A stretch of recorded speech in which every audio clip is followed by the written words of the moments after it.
Good evening, everyone. Welcome back to FM Lectures. Very good evening, everyone. In the last class, we discussed the ratio analysis, some additional questions, and also certain queries which you had. The same was very well addressed. And in today's session, we are going to start with a new chapter, really interesting chapter. That's called as capital structure. In today's session, we will be discussing the capital structure problem part, that is certain concepts like financial break-even point or indifference point. So we are going to discuss certain things of those sort, and then we will also take it forward with an introduction to the capital structure theories. So that is the agenda for today. Then in the next session, we will have discussion about some of the debates that are going on in the market, in the industry, with regards to what should be the capital structure, whether a company should take debt or the company should not take debt. So all those discussions are a part of our next session. Okay. Now, today's class, we are going to focus more on the calculation aspect and some important concepts also. Okay.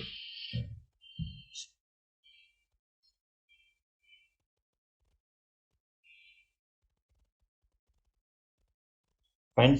So let's begin, guys, with a example.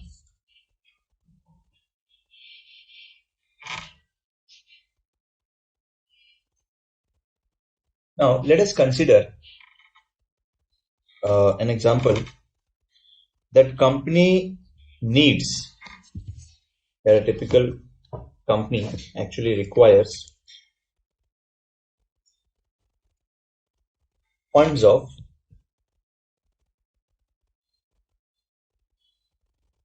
rupees 10 lakh. So company requires a funding of rupee 10 lakh. Now there are definitely multiple ways of raising these funds. I can raise this 10 lakh in multiple ways, some proportion of debt, some proportion of equity. And I come across certain numbers and I try to look at the various options that I have. So we look at the possible scenarios.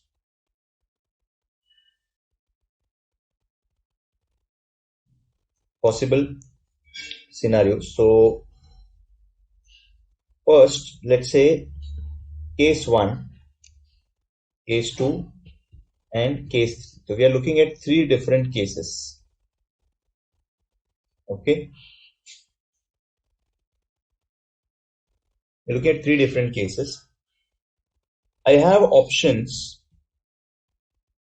to raise the money through equity or through debenture or through preference shares, right? So now let's say first case is we can raise funds fully by equity. That is, entire fund of 10 lakh is raised by way of equity.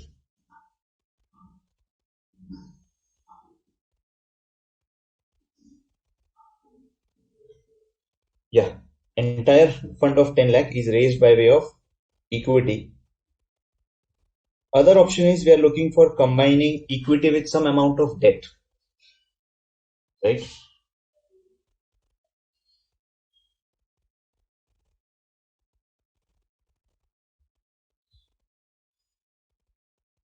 Let's say debentures or the debt is going to cost us 10%. Okay, 10% is the rate of interest. Now, case 2 is, let's say we want to go for 50-50, sir. 5 lakh I will raise through equity, 5 lakh I will raise through debt. So the total funds that I raise remains same as 10 lakh only. Right? And then case 3, let's say we want to have a minimum amount of equity that's possible, and that's like we are keeping the equity at 2 lakh. Debentures, we are raising it to the extent of 4 lakh, and the rest money is raised by way of 4 lakh is raised by way of preference shares. Okay, so I just add up all of them. The total funds that are raised is 10 lakh. Okay, so now based on this, I come to a conclusion that I will be obviously investing this money raised in some business, and I will earn something called as earnings before interest and tax. I will be earning something called as earnings before interest and tax. Now think logically and tell me,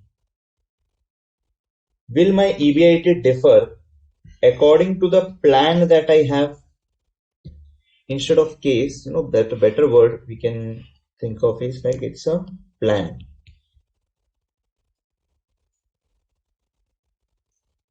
Better word is plan. Plan 1, plan 2, and plan 3. Will my EBIT depend on the plan of raising funds? Think logically and answer me this. Do you think that your earnings before interest and tax is going to be dependent on how you are going to raise the funds?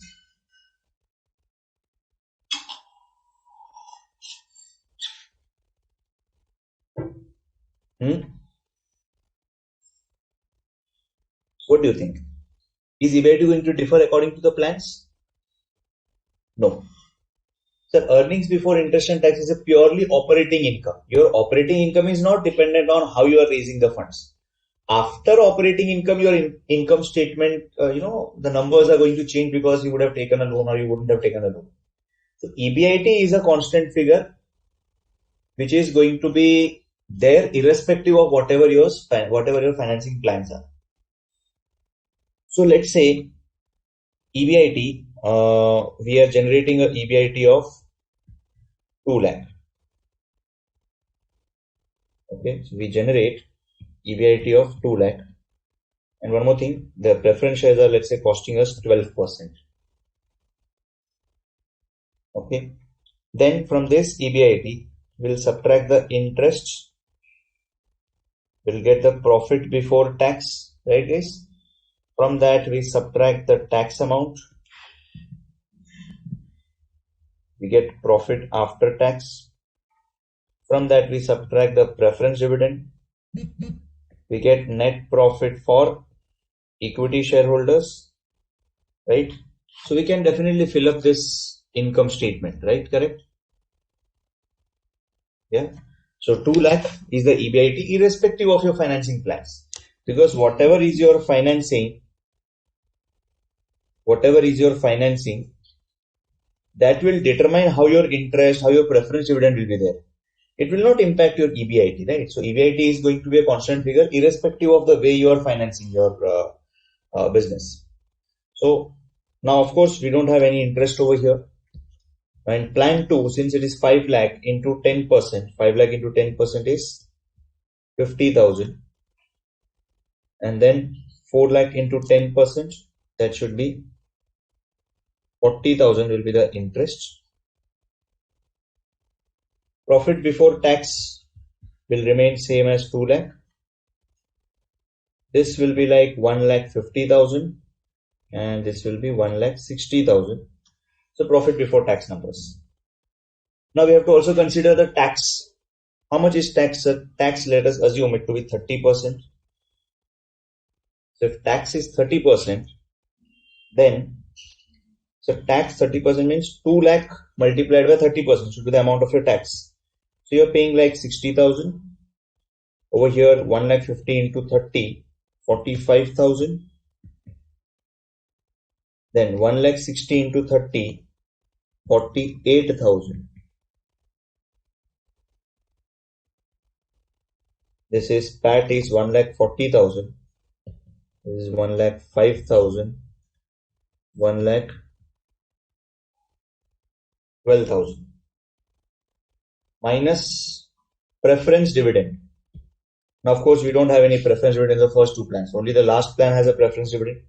So, considering preference dividend, we can say 4 lakh multiplied by 12%, that is 48,000.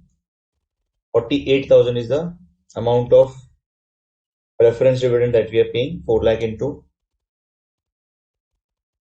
12%, right? Now, if you look at the net profit for equity shareholders numbers, this is 1,40,000.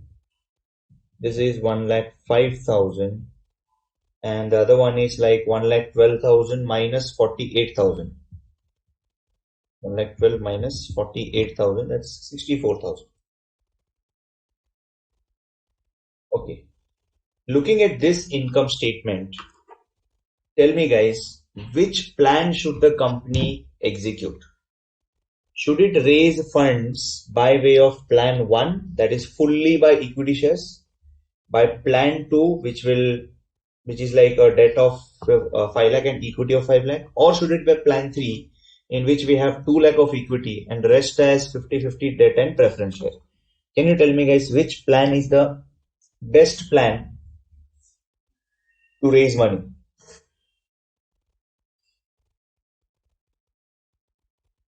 Which plan is the best plan to raise money?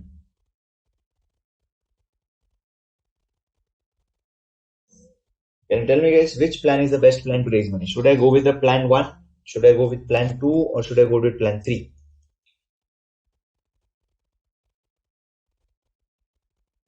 Sir, your answer cannot be based on net profit for equity shareholders. Your answer cannot be based on net profit for equity shareholders. It cannot be. Because remember, we are earning 1,40,000. We are earning 1,40,000 on 10 lakh of equity shares. That is definitely not at all comparable with 1,05,000 that is earned on an investment of 5 lakh. And also not comparable with 64,000 earned on 2 lakh. So I cannot look at these numbers and decide which plan is better. So how do I decide, sir, which plan is better?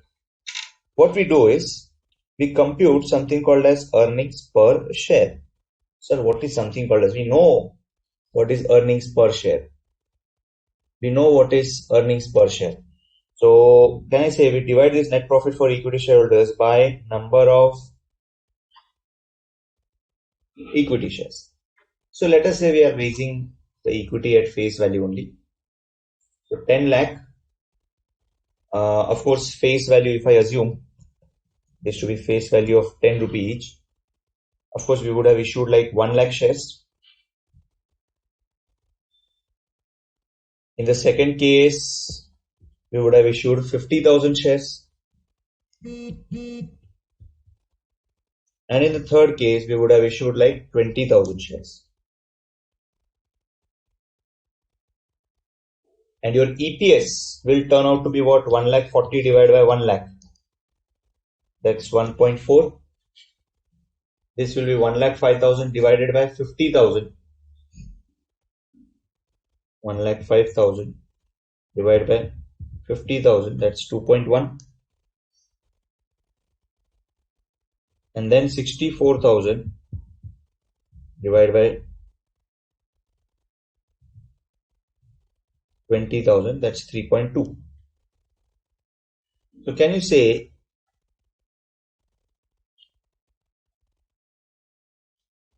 sir, per share earnings in the first plan is going to be 1.4.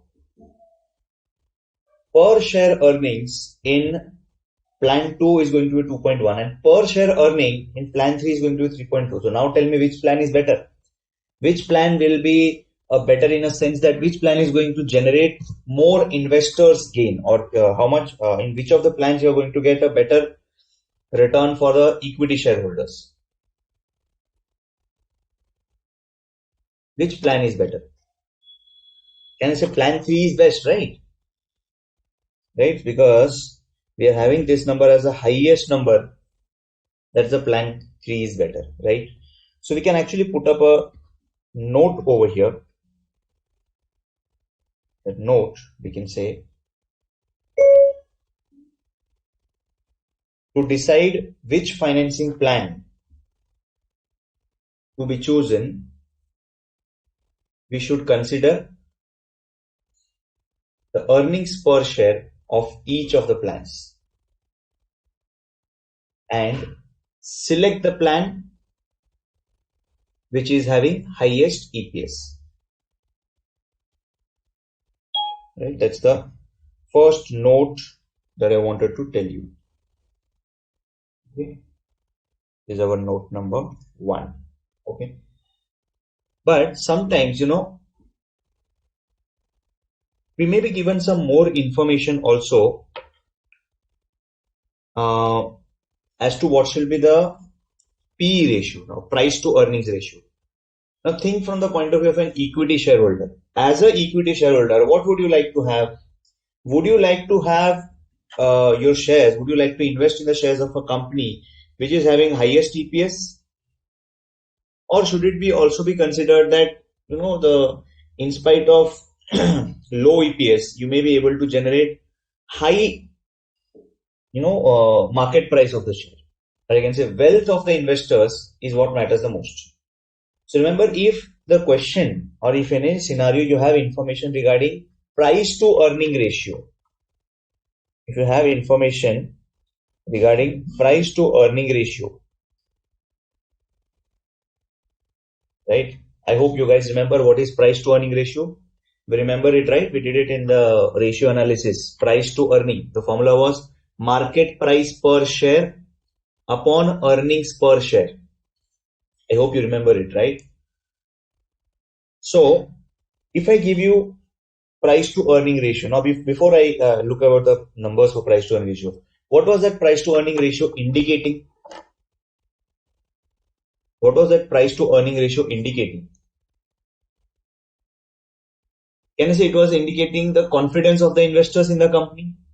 A company which is having a high level of confidence, a company which enjoys a high level of investor confidence, what will be the status of its PE ratio?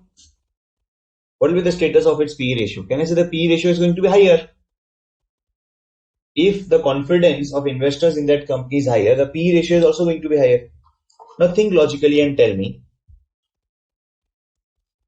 if we view these 3 plans as 3 separate companies only, in which of these 3 plans are my equity shareholders going to have a better confidence on the company? In which of these equity plans are my investors going to have a better confidence in the company?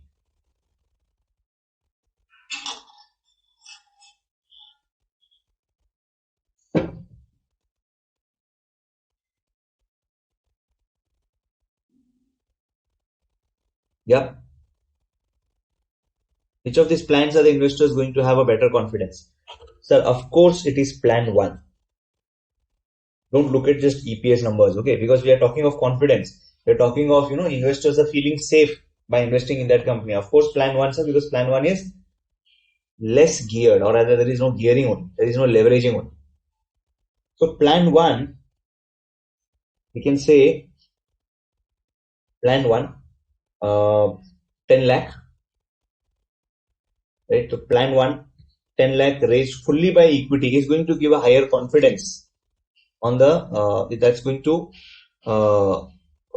investors are going to have a better confidence if it follows plan 1, because there is no debt, there is no risk in the company, right? So obviously the company which is having a lesser amount of debt, or I can say no debt only, it will enjoy a better confidence of the investors. And if it's a point of better confidence, of course, a P ratio should be higher. So let's say P ratio over here is 15, and if you take debt and more, if you take more and more debt, of course the P ratio reduces. Right? So suppose P ratio over here it is 15. In the second scenario, P ratio is, let's say, 10.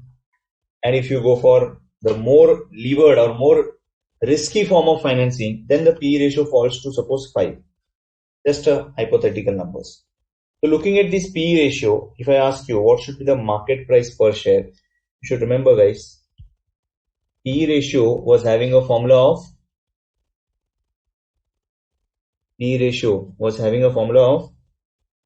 NPS upon EPS. Therefore, can I say market price of share should be equal to what? Price to earning multiplied by EPS. Right? So PE ratio is NPS upon EPS. So NPS will be definitely price to earnings multiplied by EPS.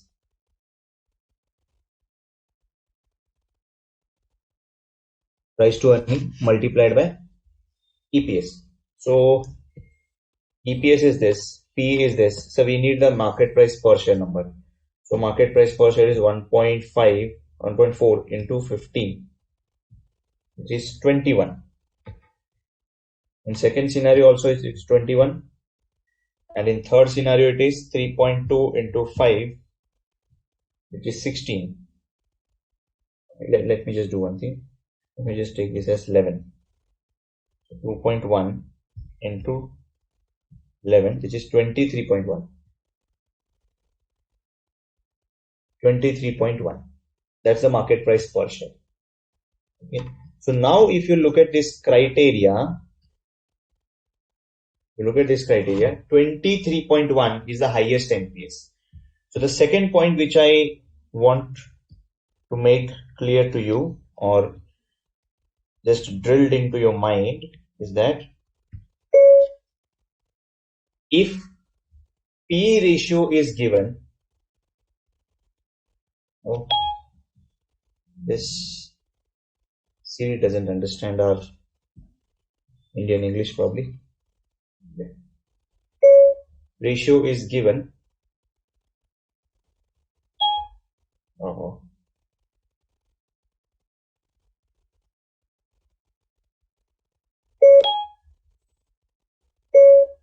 Is given, then we should consider market price per share as the selection criteria for the financing plans. Right? So that is about this typical point. So remember these two things, guys. If P ratio is not given, well and good, you can take the decision based on earnings per share. But sir, if P ratio is given, you should go ahead and see which is the plan that's giving you maximum market price per share. Okay. Right. So that's the earnings and P ratio and NPS way to decide. That's the first basic thing. Let me look at the queries if you have any.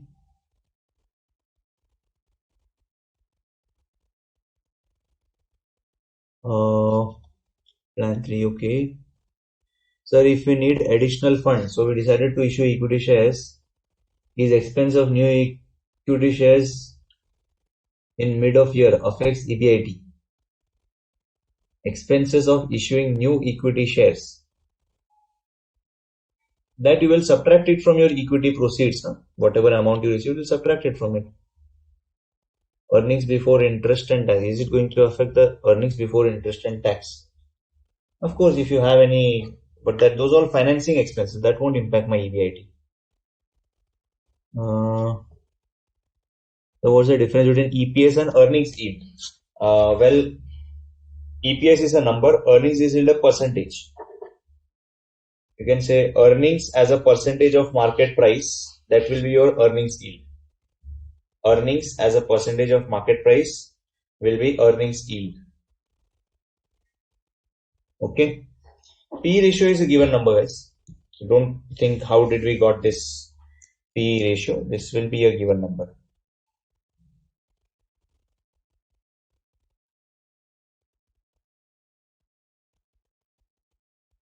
Okay. Fine. Now we have a basic idea how to choose the financing plans. Let's do one thing. Let's take up a question first. We'll solve a question and then we'll take up some more concepts in this chapter. Okay, I have uploaded this question sheet, by the way, on the portal. You can access it from there. We'll be doing this question number 2 now. Question number 2 from the handout. Okay.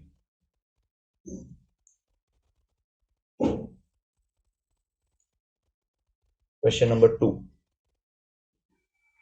The existing capital structure of XYZ Limited is as under. Equity shares of rupees 100 each, 40 lakh. Retained earnings of 10 lakh, 9% preference shares, 7% debentures. Okay, so we have got this existing capital structure, and the existing rate of return on the company's capital is 12% and the income tax rate is 50%. The company requires a sum of 25 lakh. So we want to raise 25 lakh to finance its expansion program, following which it is considering the following alternatives. So what are the alternatives? First alternative is to issue 20,000 equity shares at a premium of rupees 25 each. Okay, so you can see each of my shares is 100 rupee face value. So 100 plus 25. I'm going to issue my shares at a price of 125. So 125 shares into 20,000 shares, that should amount to 25 lakh. Okay, that's one plan. Second plan is what? Issue 10% preference shares. Second plan is we have to issue 10% preference shares to the amount of 25 lakh. And the third plan is issuing 8% debentures. It is estimated that the price earning ratio in case of equity, preference share and debenture financing would be, you can see that if I'm raising funds through equity, I've got a highest EPS because that's something which gives us the best value, or I can say the most, the investors are going to have a greater confidence. As you take preference share, as you take, debentures, or issue debentures, of course, you are going to have a lower PE ratio. Which of the above alternatives would you consider to be best? And also give reasons for your choice in A above. Okay, so let's first talk about what do we have in the current scenario. Current scenario, we have equity share, retained earnings, and so on and so forth. So let's simply talk about the three financing plans. Right. So we'll say plan 1, plan 2, and plan 3. Right. So plan 1 was raising through equity shares. Okay. So plan 1 was raising through equity shares. So we'll first write down the components of our capital. We have got equity share cap. We have got reserves. Right. Then we also have 9% preference shares.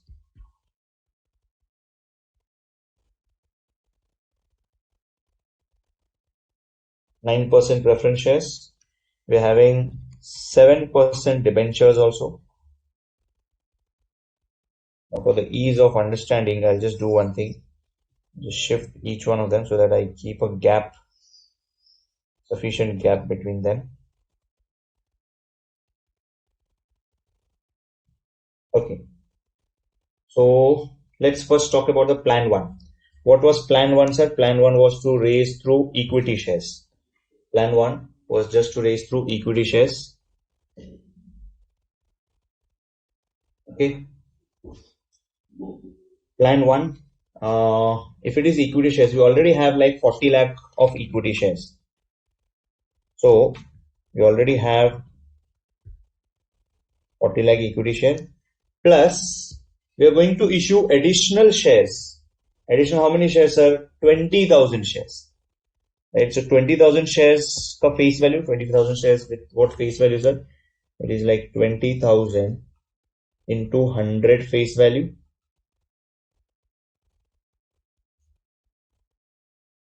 Right, and then when we just club it together, 40 lakh plus 20 lakh, our equity share capital becomes 60 lakh. right? Then we need to remember, sir, we are issuing equity shares at a premium. We are issuing equity shares at a premium. Okay. So at a premium, it means that's going to be the original reserves. We had 10 lakh. Original reserves of 10 lakh. And in that, we will add the additional reserves that we are issuing, right? 20,000 shares are issued and each one of them is issued at a premium of 25. That means 25 is the securities premium. So that's going to be 20,000 into 25 plus 10 lakh. That's like 15 lakh.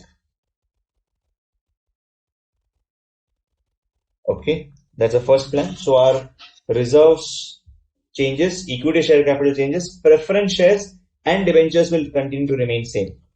So preference shares 25 lakh, 7% debentures also 25 lakh, that's going to remain same.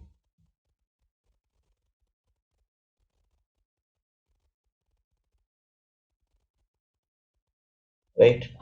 So if we just club all together, we can see that total capital employed as of now, it is 60 lakh plus 15 lakh, which is 75 lakh plus another 50 lakh. So that's like already we had a total of what 1 crore and now it's like 1 crore 25 lakh.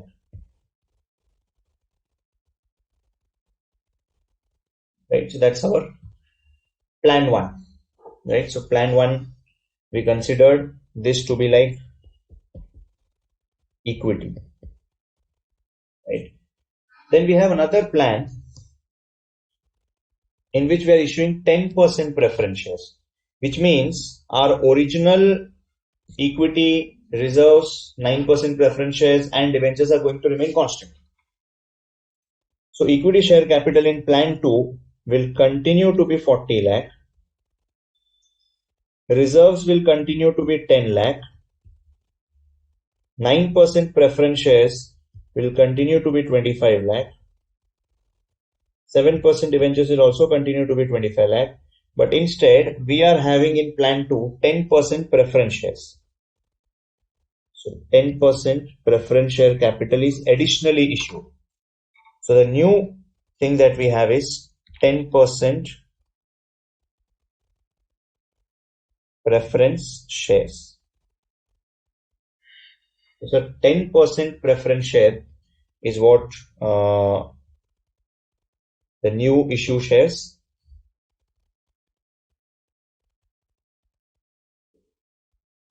The newly issued 10% preference shares to the tune of 25 lakh because we need that much fund of 25 lakh, right? And then we just take a total of 1 crore 25 lakh. Plan 3. What was plan 3? Plan 3 was to raise it fully through 7%, was to raise it through 10% debentures. Okay, so if it is 10% debentures, then all of these things are just going to be same over there. Right? Except the newly issued this 25 lakh. That will be a new class of thing because now plan 3 is anyways to issue 8% debentures.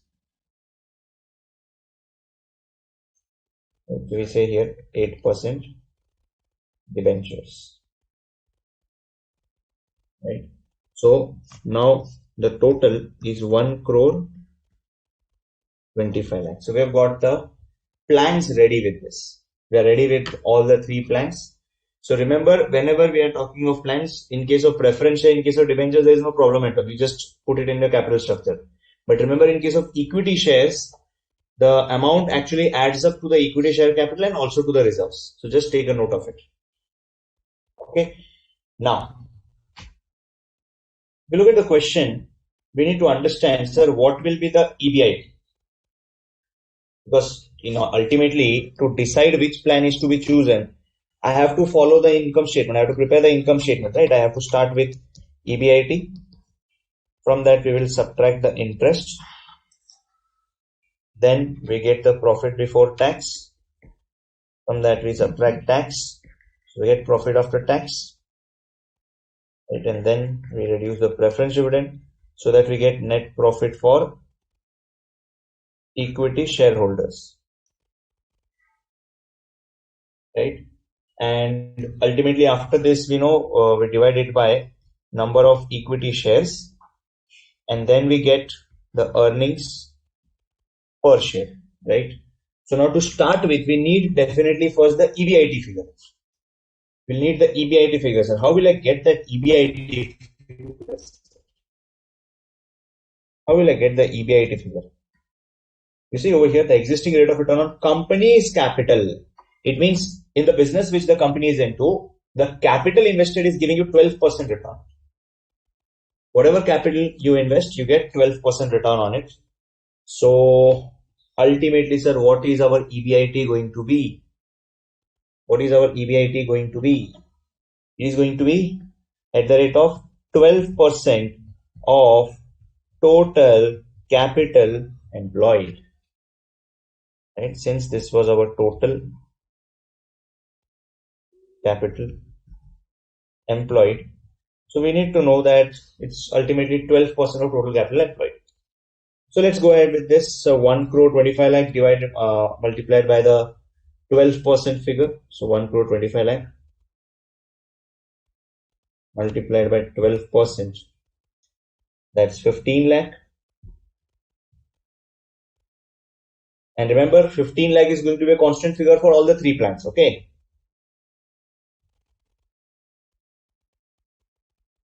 That's going to be 15 lakh for all the three plants, because it doesn't matter how you have raised the funds, your EBIT is going to be a constant figure.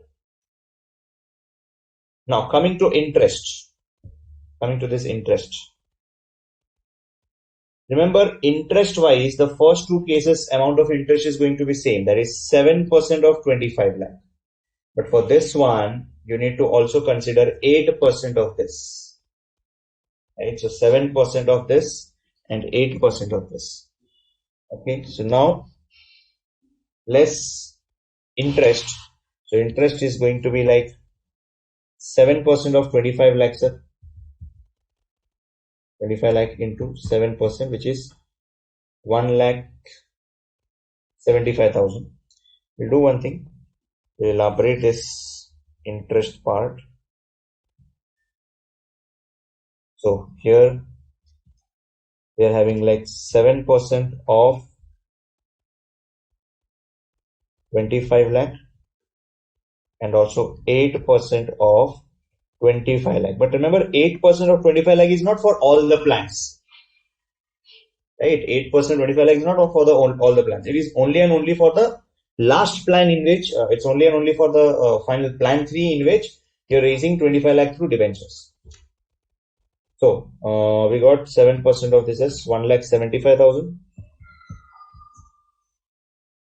This is 1,75,000. Over here also it's 1,75,000. This will be 1,75,000. And also 8% of 25 lakh. So 25 lakh multiplied by 8%, that's 2 lakh.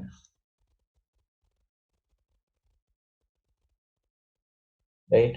And then after subtracting these interest figures, we get the profit before tax figures. The profit before tax should be like 13,25,000, like 15 lakh minus 1,75,000. 13,25,000. This side also it's 13,25,000. And over here it is 11,25,000. 15 lakh minus 1,75,000 minus 2 lakh. 11,25,000. From that profit before tax, we know we have to subtract the tax figure. So, sir, tax figure will be 13,25,000 into 30%. I hope the tax rate is given. Oh, tax rate is 50%. Then it's like 13,35,000 divided by 2, 50%. 6,62,500 is the tax.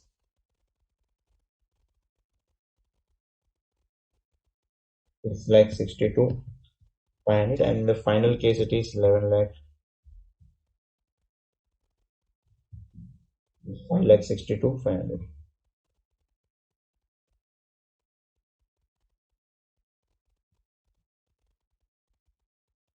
5,62,500. We take a PAT figure of 6,62,500. 6,62,500, and this is 5,62,500. Now we need to subtract the preference dividend. Again, we have got two types of preference dividend, the older one and the new one. So the preference dividend is like 9% of 25 lakh.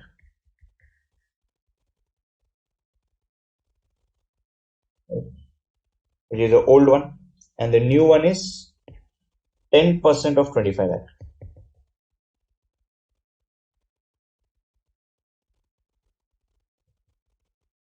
So 25 lakh multiplied by 9% is 2,25,000. 2,25,000. That is going to be there irrespective of the plan you choose. Okay, but this 10% of 25 lakh will be only in case of plan 2. Sir, why only plan 2? Because only in plan 2 we have this 10% preference share. That will be 2,50,000 after providing for the same.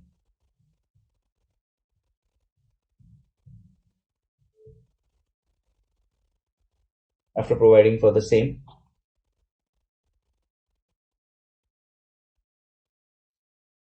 we get the net profit for equity shareholders as 6,62,500 minus 2,25,000, which is 4,37,500.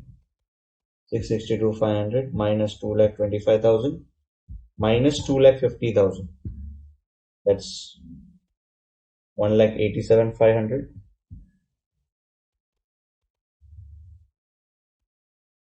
Okay.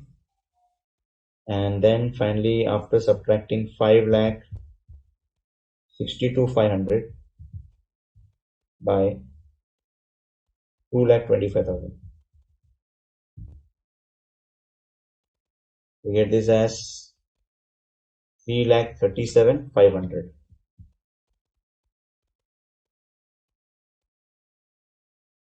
Okay.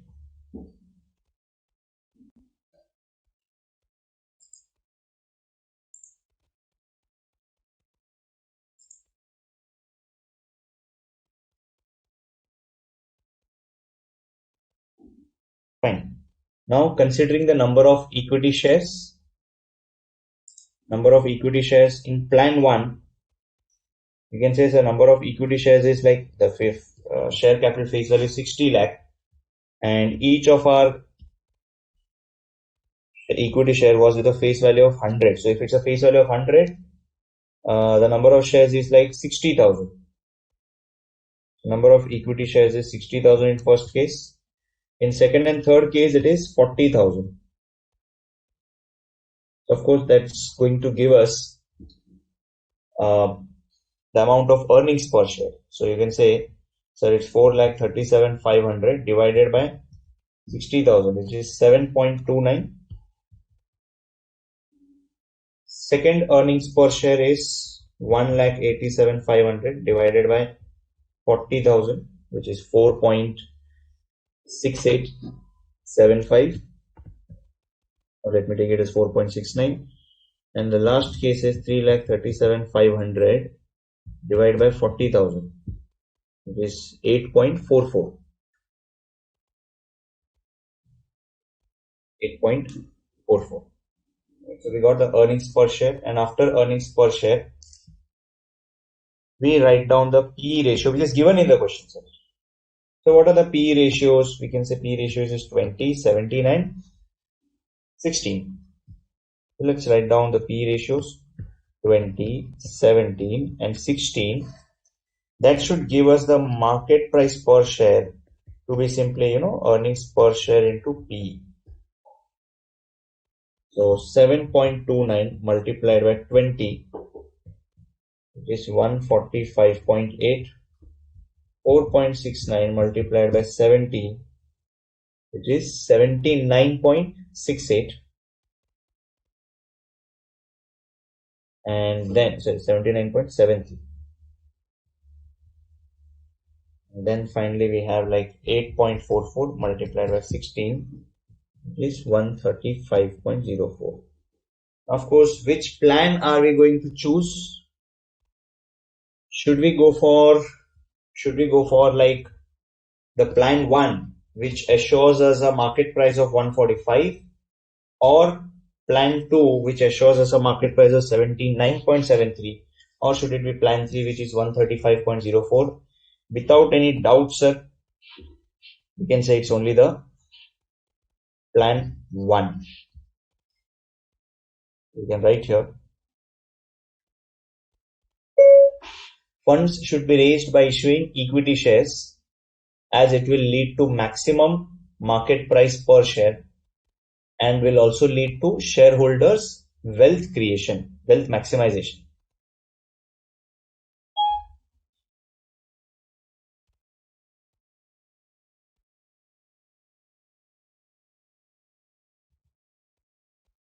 Shareholders' wealth maximization.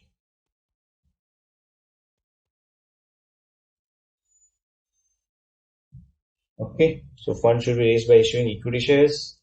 It will lead to market price per share and also lead to shareholders' wealth maximization. Okay, so this is one typical type of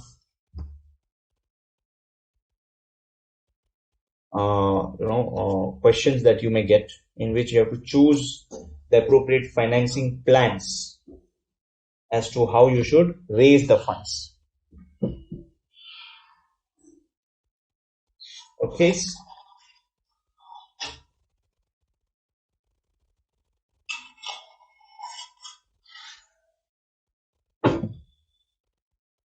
Are we good, guys? Yep. This is one type of question. Let us now try to solve question 3, and after question 3 we will go for the next concept. We'll go for the next concept, which is called as a financial break-even point. So right now let's focus on question 3.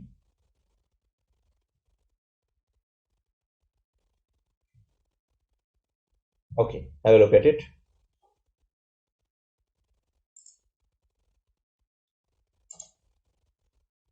Question 3. It says XY Limited provides you the following figures: profit of 2,60,000, interest on debentures at 12%, that's 60,000. So that gives you a profit before tax. This is typically the profit before tax of 2 lakh. Income tax is at the rate of 50%, 1 lakh. Profit after tax is 1 lakh. Number of equity shares is 40,000. Earnings per share is 2.5. Ruling price in the market, that's the current market price, is 25. Obviously then P ratio we have 10. So this is the current situation. Now this is what the company is doing right now. Now what are the plans of company, sir? Company has a plan to do some projects. So they say company has an undistributed reserves of 2 lakh also. That's like a reserves in your capital structure. The company needs 2 lakh for expansion. Okay, so company is in need of additional 2 lakh. Now they say this amount will earn the same rate as the funds employed. Now we need to look at, they say this amount will earn the same rate as the funds already employed. So rate of return is going to be same. You are informed that a debt equity ratio, that is debt to total capital, higher than 35% will push the PE ratio down to 8. So this is like a warning signal, right? So warning signal to the company,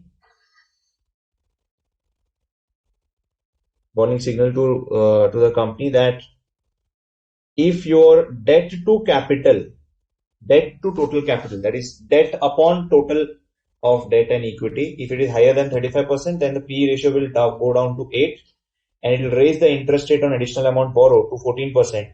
You are required to ascertain the probable price of the share. Okay, so we need to know what is the probable price of the share if additional funds are raised by debt or if the additional funds are raised by equity shares. Okay, so if you wish, you can take a screenshot of the solution. I'll be uploading this anyways, the file on our portal, but still if you want the solution, you can take a screenshot of it with you. Some guys are asking for give time to write note, but then we will prefer that you take a screenshot of this. I hope you would have taken it. Otherwise, you can also view it again from YouTube only. It's available. Okay, so now with regards to question 3, we need to first talk of what is our existing capital structure. Because once our existing capital structure is clear, then only we can proceed with some more discussion. So what we need is existing capital structure first. So let's say what is the existing or current capital structure. That's question 3. Current capital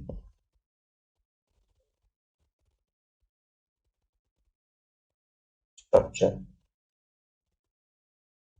Capital structure, we are having like equity share capital,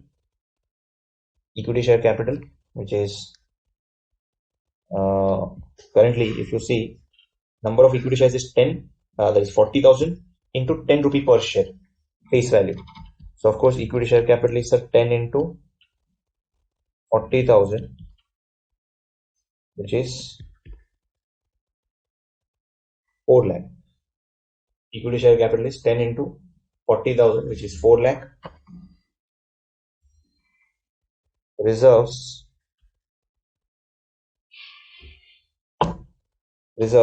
is given in the question, undistributed reserves of 6 lakh. So undistributed reserves of 6 lakh. Then the company also has debentures. Sir, how did you know they have debentures? Look at this. Interest on debentures at 12% is given to be 60,000, right? So it means the company is having existing debentures outstanding, and the debentures is 60,000 divided by 12%.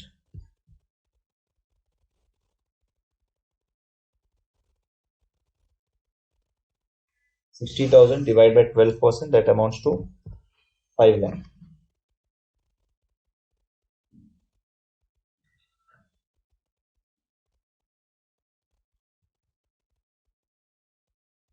Right? So total over here it is 15 lakh.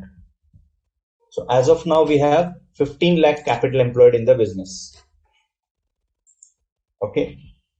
Now additionally, what are we planning? We are planning to raise this 2 lakh. Now how are we going to raise this 2 lakh? Either by way of debt or by way of equity shares.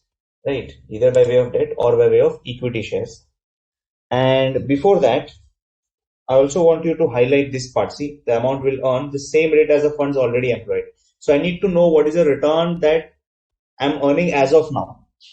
So I need to calculate the current return on capital employed. Current return on capital employed. Current return on capital employed. Return on capital employed, we know it is like the current EBIT upon total capital employed into 100. So EBIT is, it's already given, right? We have got the profit of 2,60,000. Now remember, this profit of 2,60,000 is basically EBIT only. So EBIT is 2,60,000 divided by total capital employed of 15 lakh. That gives us how much percentage, guys? 2,60,000 divided by 15 lakh into 100. That gives us 17.33%. Fair enough. That's our current capital employed. Now, what are the proposed capital structure? Okay. Proposed capital structure.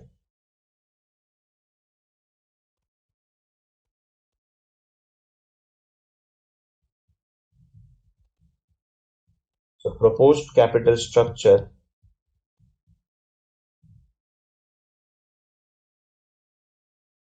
that's going to be like,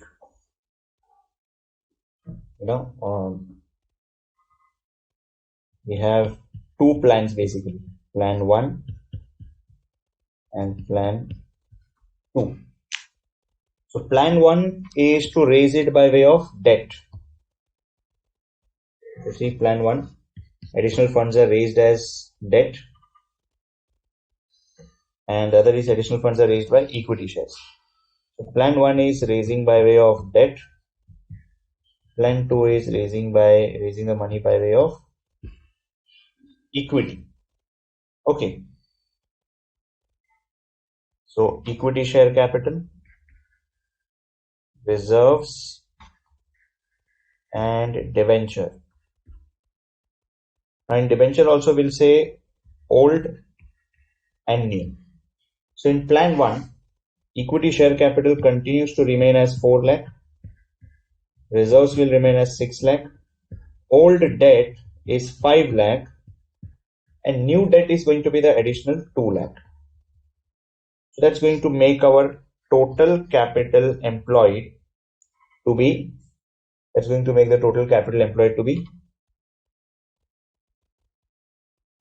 right, it was earlier 15 lakh plus 2 lakh, that will be 17 lakh. The total capital employed, we are going to have it as 17 lakh, right? Then the other plan that we have, the second plan that we have, that is by way of equity. Of course, our old debt costs us 12%.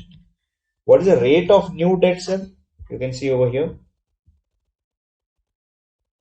If this ratio, debt to total capital, if it is higher than 35%, then P ratio will go down and also raise the interest rate on capital at 14%.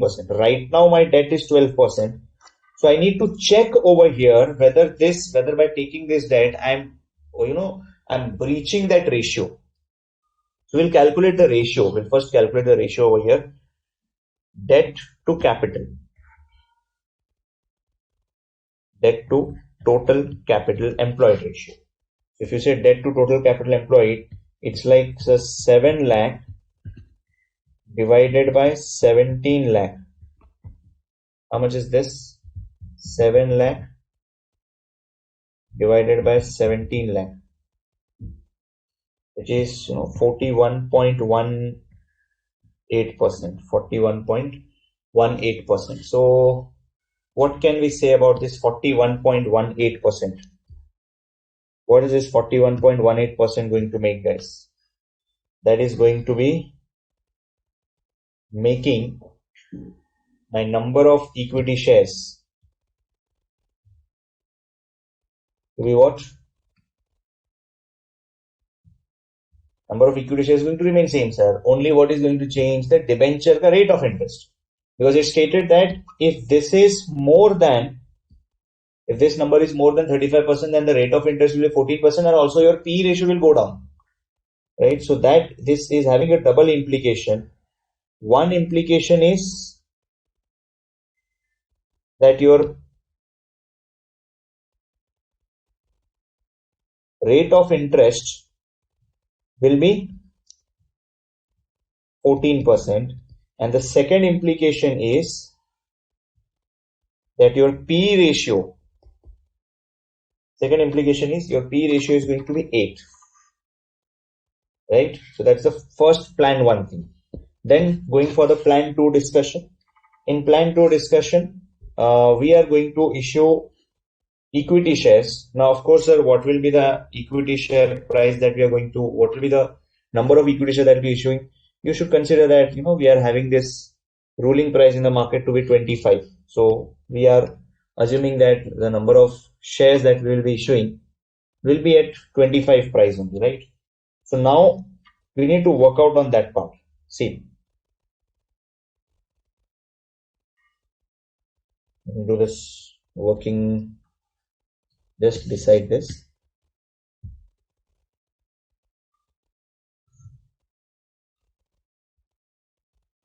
So funds to be raised is how much? It's a 2 lakh. Okay. And market price per share is 25. Yes, sir. So what will be the number of equity shares to be issued? What will be the number of equity shares to be issued? That is 2 lakh divided by 25. Right? 2 lakh divided by 25 is how much? 8,000 shares, sir. 8,000 shares. Now these 8,000 shares, I can say, sir, how much is going to be equity share capital? 80,000, right? 10 per share, and which is rupees 10 per share, and the balance is going to be rupees 15 per share. That's going to be our securities premium. Securities premium is going to be 1,20,000, right? 80,000, that is 8,000 into 10, and 8,000 into 15, 1,20,000. So now the equity share capital is going to be how much, guys? Equity share capital is going to be how much? 80,000 is the equity share capital, or I can say amount of equity share capital will increase by 80,000. This will be 4,80,000.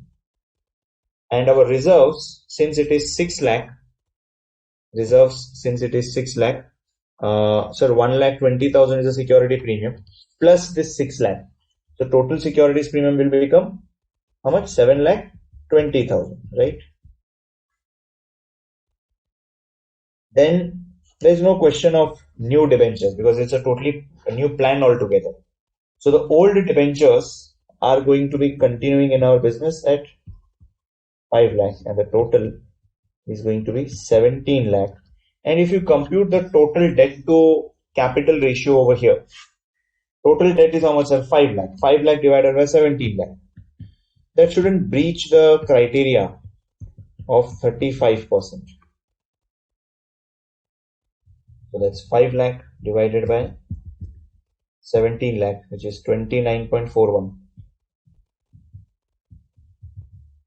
And our P ratio will continue to be as it was earlier, which is having a P ratio of 10.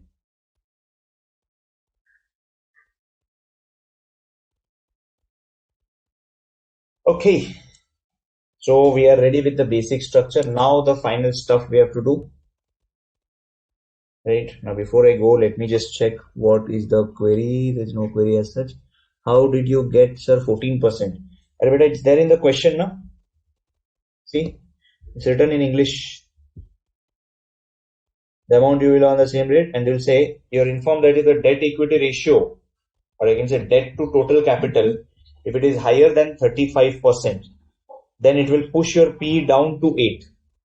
It will reduce your price to earning ratio to 8, and it will raise the interest rate on additional amount borrowed to 14%. You are required to ascertain the probable price of the share. Okay, so it's like P ratio will get reduced to 8, and also the rate of interest will increase to 14% if your debt to capital ratio is higher than 35%, which we got over here. This is greater than 35%. No? You can say this is greater than 35%, and therefore you have those two implications. Okay.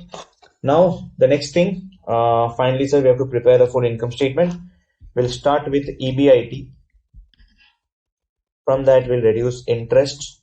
We get profit before tax. From that, we reduce tax. So we get profit after tax. So there is no preference dividend only over here. So we just need to consider the number of equity shares and we'll get the EPS. So EBIT is how much? How much is the amount of EBIT?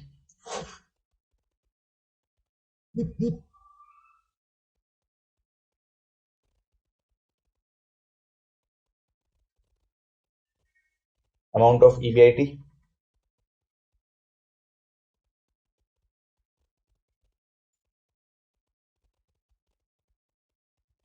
What is the amount of EBIT, guys? Can I say, so we have already calculated the return on capital employed is 17.33%.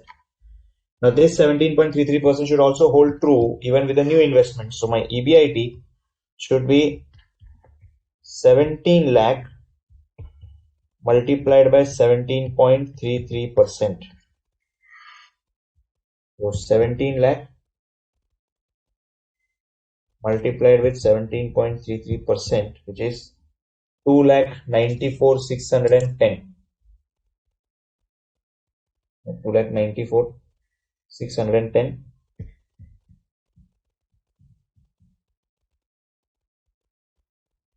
That's going to be the same irrespective of whatever your plan is.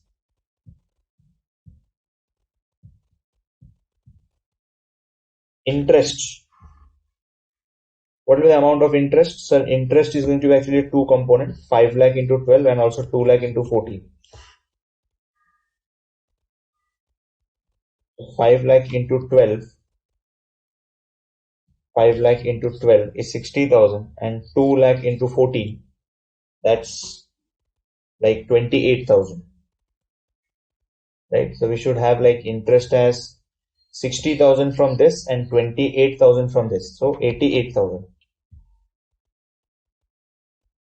And in the second plan, of course, it's going to be remaining same, 60,000. Then we calculate the profit before tax. So, sir, profit before tax will be 2,94,000 minus 88,000. 2,94,610 minus 88,000. It is 2,06,610. And here it is 2,34,610. Now what's the tax rate given in the question, sir? Tax rate is, we find it's 50%. So if it's 50%, we just need to divide it by 2. 2,06,610 divided by 2, that's 50%, which is 1,03,305. And over here it is 234,610 divided by 2, which is 1,17,305.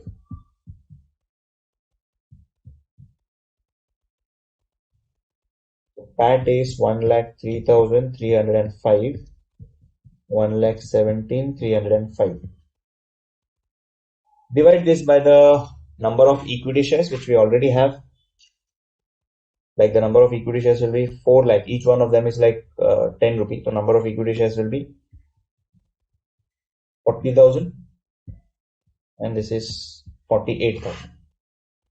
So that will give us a earnings per share. Earnings per share will be 1,03,305 divided by 40,000. 2.58.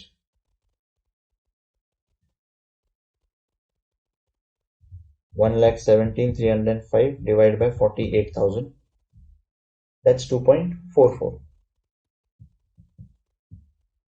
Then looking for the P ratio, so we already got the P ratio as 8 and 10. Right. And then we talk of the market price per share. That should be 2.58 multiplied by 8, which is 20.64, and then 2.44 into 10, which is 24.4. Market price per share is 24.4. Now you guys tell me which should be the plan that we should choose.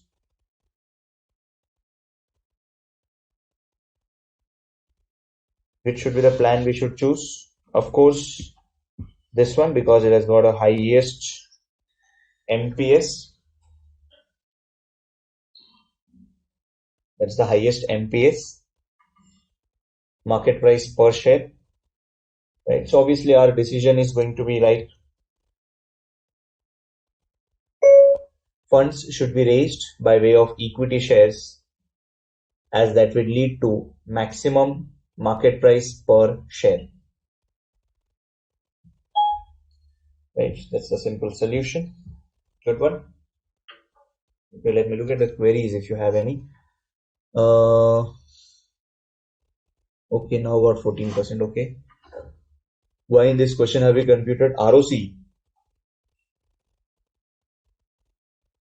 Charu, because based on this ROC only, I will know what will be my EBIT after raising the funds. So after we have raised the funds, what is the amount of EBIT that we will come to know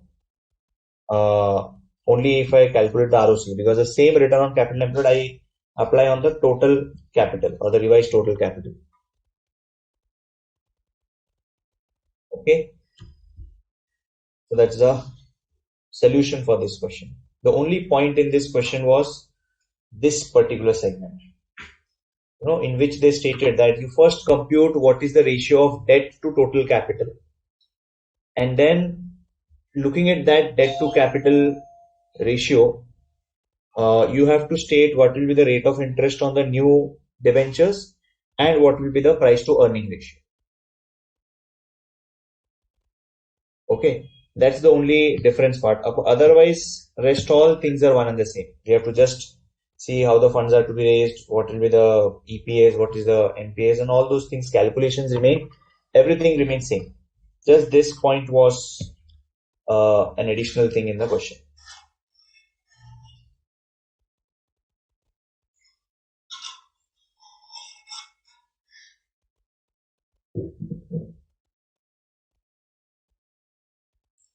There is theory in this chapter in module. Yes, there is theory, I know, but I'll be taking those theory part, at a later in the next session of capital structure, because we have one more session on capital structure. In that, we will be discussing all those theories and concepts. Okay, so right now we are focusing on two things. One type of questions is how to select the financing plans, and the second is about the financial break-even point and indifference point, which we will be taking up after the break. Okay, so let's take a break now. Let's take a break of 10 minutes, and post that we'll come back and try to go ahead with the next concept, right? Okay, so let's take a break now, guys, of 10 minutes. We'll be back after that.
Okay.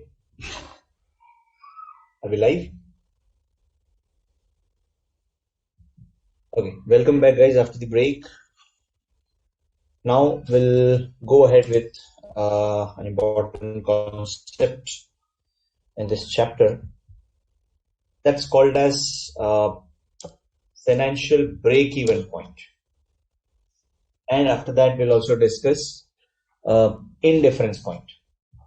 Okay. So let's first talk about what is this financial break-even point. Now, before we go on to the financial break-even point, you might have heard this term called as break-even point.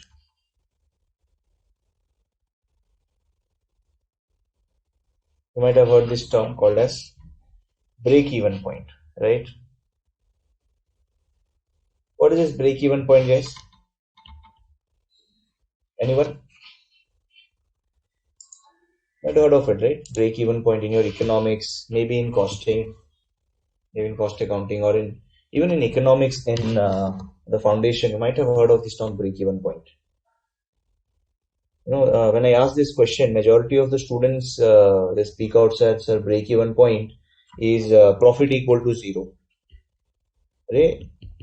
It's not profit equal to zero. What is that break-even point? It is that point at which profit is equal to zero. So what is that point? That point is nothing but the sales.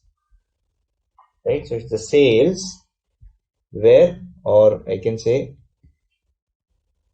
sales at which profit is equal to zero. So break-even point is what? It is the amount of sales at which your profit is equal to zero. Now, taking a cue from that, we'll go for the next concept, which is financial break-even point. Financial break-even point.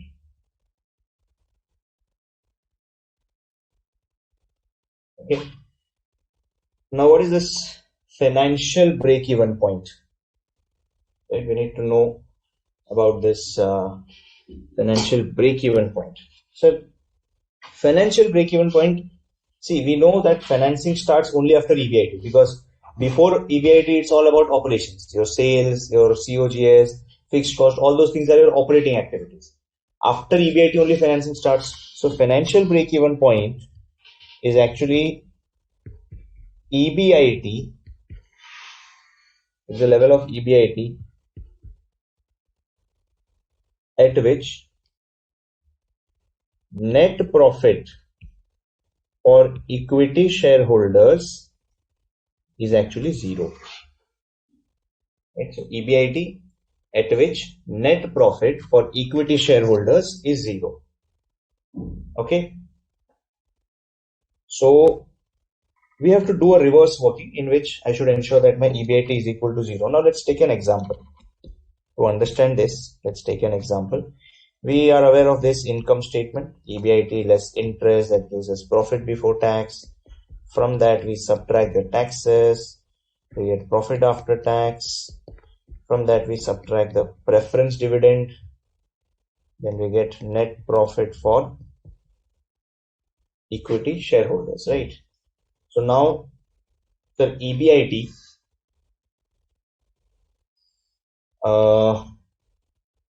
suppose I tell you that we pay interest. We'll first play with numbers and then we'll come up with a formula which will have the which will have those letters and symbols. So interest is, let's say, 10,000, and you are paying a preference dividend of, let's say, 15,000.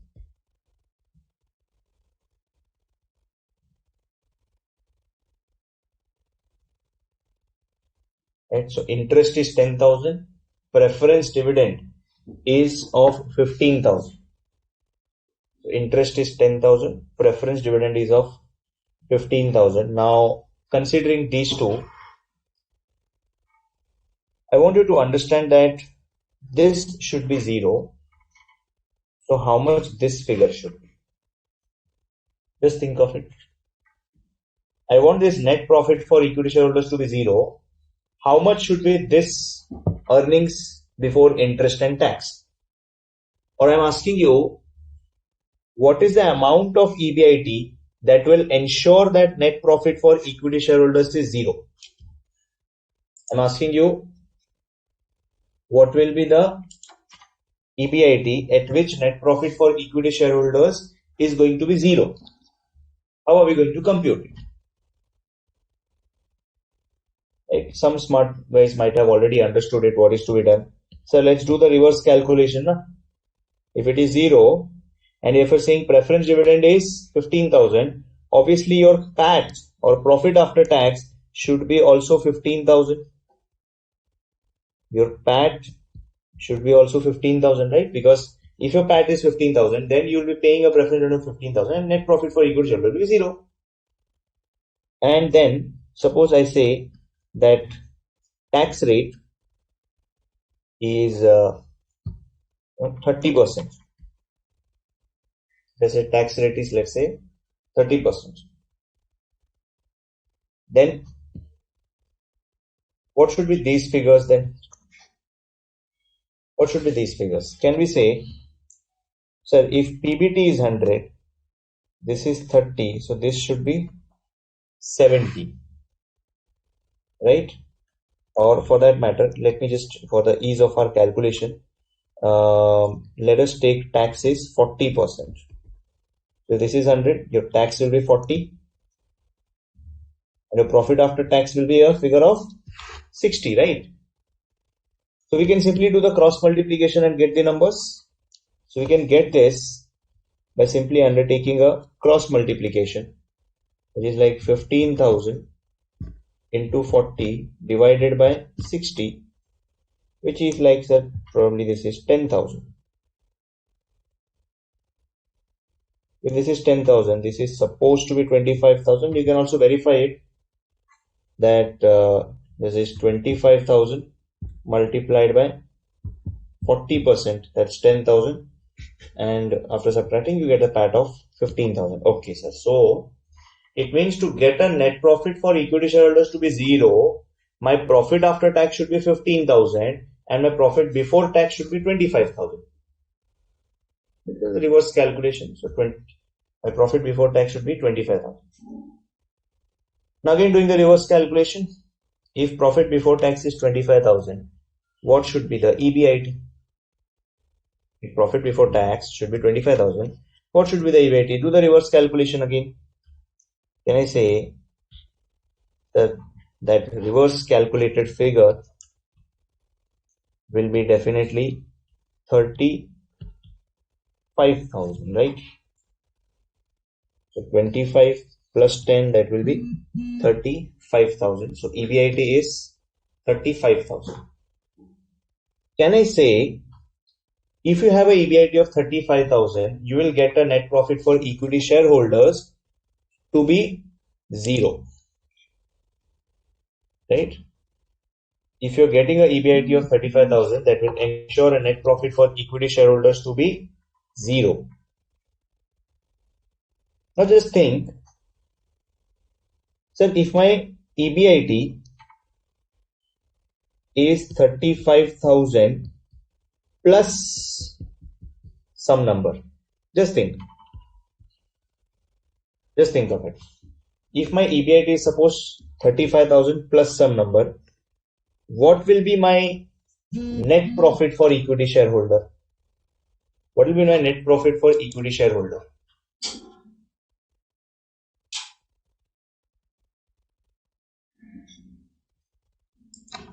What will be my net profit for equity shareholder? Can I say this is going to be greater than 0? Am I right? Am I right, guys? Right? So 35,000 is your EBIT. So 35,000 plus certain number, that is, suppose if your EBIT is more than 35,000, that will ensure you positive net profit for equity shareholder. And if 35,000 minus something, suppose if your EBIT is less than 35,000, By the way, this implied that 35,000 plus something, it means greater than 35,000. And over here, this implies less than 35,000. If that's the case, what will be our EPS number? What will be the net profit for equity shareholder? Can I say it is going to be less than 0? It means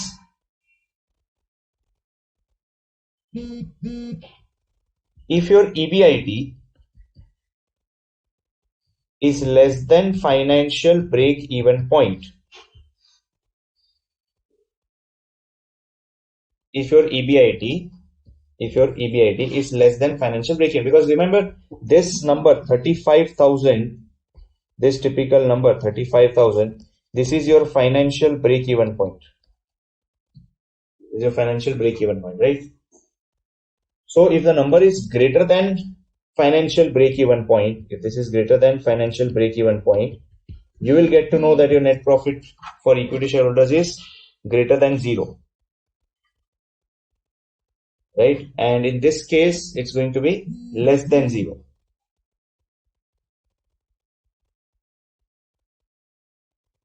Right? So greater than 0, less than 0. So EBIT less than financial break-even point, that will actually lead to positive net profit for equity shareholders. And on the other hand, if your EBIT is greater than financial break-even point, sorry, my bad. If your EBIT is less than financial break-even point, then you will have negative net profit for equity shareholder. And in this case, you will have positive net profit for equity shareholder. Right? That's the whole point. Right?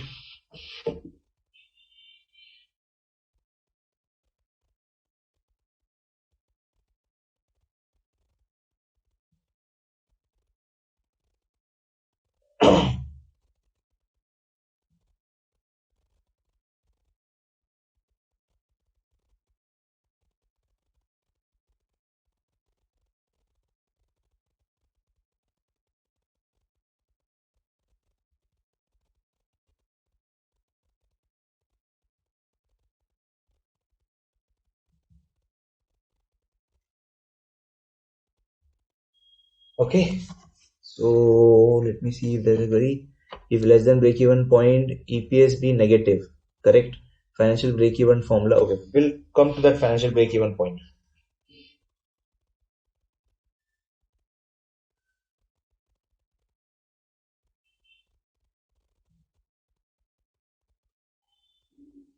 Okay, now, so that's the whole point. But before we go for the formula, let's do one thing.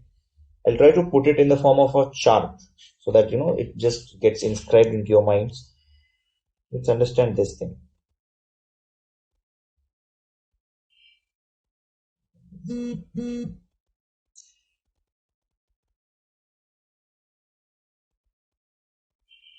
Okay, suppose this is 0. This is the EBIT level, and this side we have net profit for equity shareholders, right?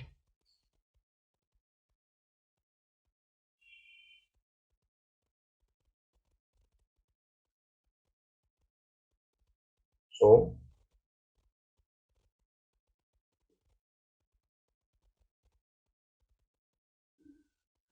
we can say this is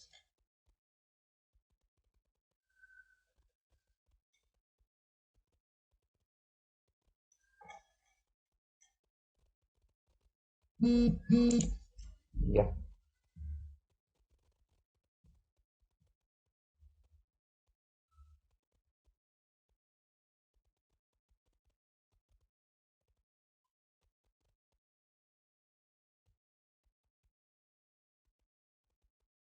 Now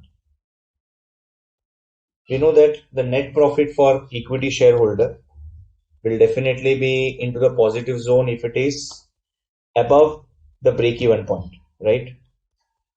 So as the EBIT, as the EBIT increases, you will find that this is a typical line. This is the financial break-even point, you can say. And this is our net profit for equity shareholders. And here if it is 0, this will be our financial break-even point. So financial break-even point will be the point at which net profit for equity shareholders is supposed to be 0. Okay. So as we talk of net profit for equity shareholders, it will definitely keep on increasing. Below this level, below this financial break-even point, basically you can say this is our EBIT. Below this EBIT level of break-even point, it is the negative zone, and this is our positive zone. Okay. Now, what should be the formula for financial break-even point? Formula for financial break-even point.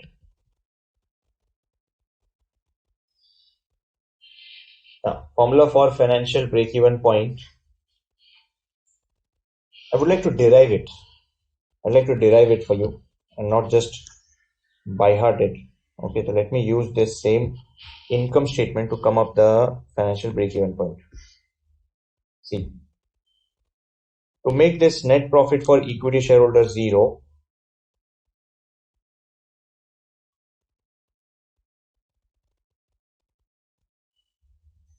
we have a set amount of preference dividend and we also have a set amount of interest. So net profit for equity shareholders 0, set amount of preference dividend and interest. So we can do that reverse thing, right? So tell me, if you want this to be 0 and this is the PD amount, can I say you should be having this PD, or let me just do one thing. Let me name them as, X and Y, probably then it will make some sense. If your preference dividend is Y and if you want your net profit for equity shareholders to be 0, how much should be your PAT? Can I say your PAT should be Y? Right? Now, if your PAT is Y, what about the PBT and tax rate? Now, it is like if your PBT is 1, on that you pay T as tax.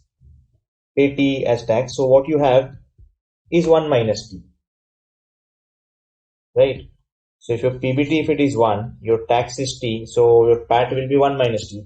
Just do the cross multiplication to get at this. So your PBT should be what? Y divided by 1 minus T. Right? So it's just a cross multiplication. So this is like Y divided by 1 minus T, which is a typical cross multiplication.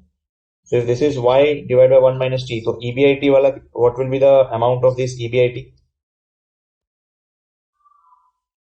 What is the amount of this EBIT? Can I say that's going to be, we'll just say this is X plus Y upon 1 minus T.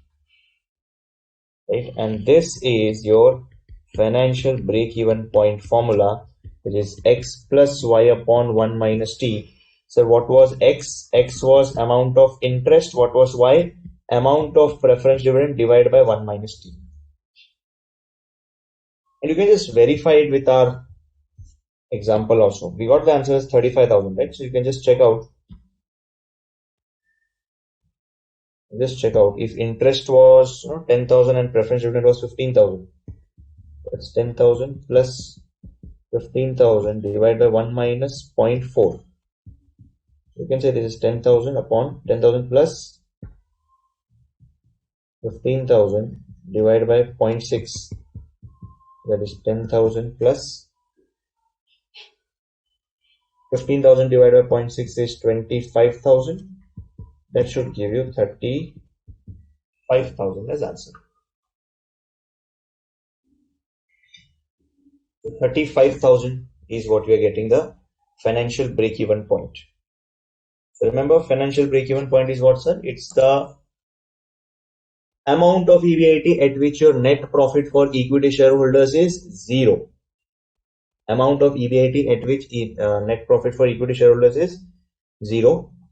It is the amount which can be calculated by this simple formula: interest plus preference dividend upon 1 minus T.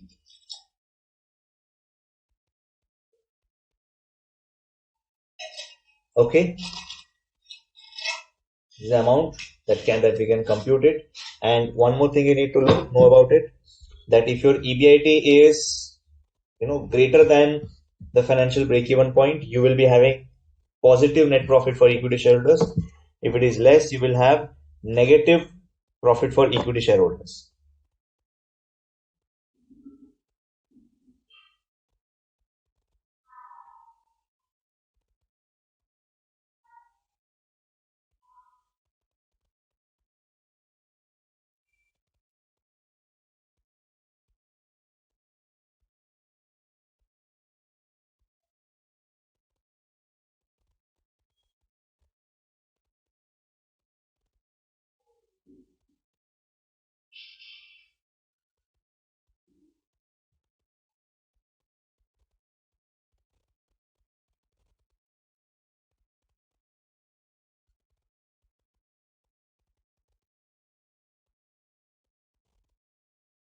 Okay, interesting, understood. Yes, Elliot, 35,000.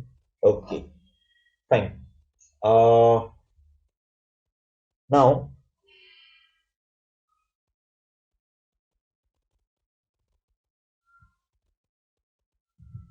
one second. Okay, Elliot, yeah.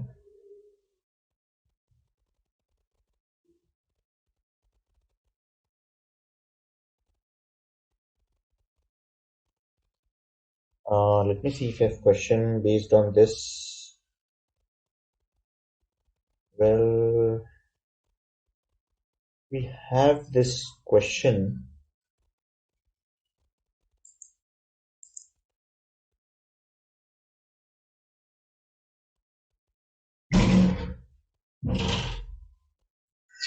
Do one thing. Question number 6 we can actually compute.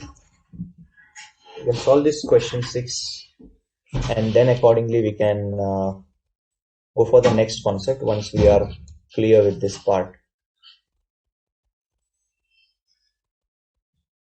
Okay, let's do question 6 now based on this financial break-even point.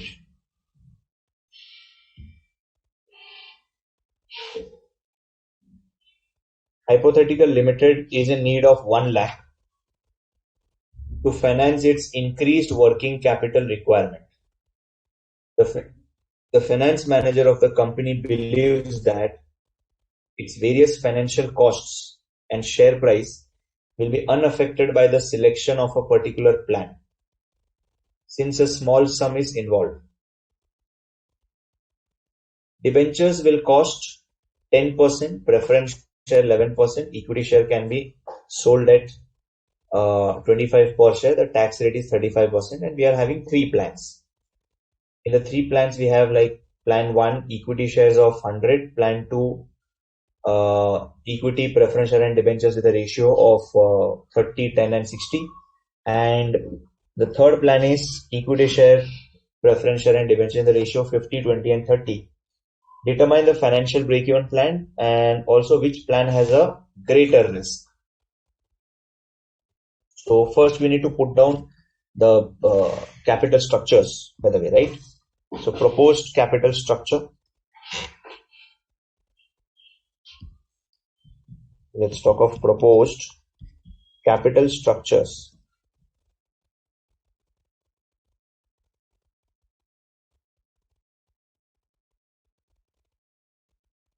Proposed capital structure, we have plan 1, plan 2 and plan 3. Now in each of these plans we have got like equity, preference share at the rate of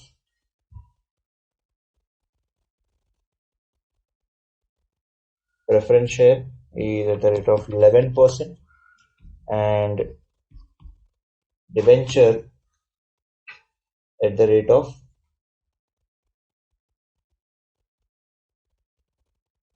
10%, right? So in plan 1 we are raising it fully by way of equity because it's 100%. So if it's fully by equity, the entire amount of 1 lakh will be raised by equity only, no debt, no preference share, full amount raised by equity. In second plan, we have a ratio. In second plan, the ratio is 30, 10 and 60. So if it's 30, 10 and 60, it means 30,000 equity, 10,000, sorry, 3 lakh of 30,000 equity, 10,000 preference share and debt of 60,000. That again totals to 1 lakh.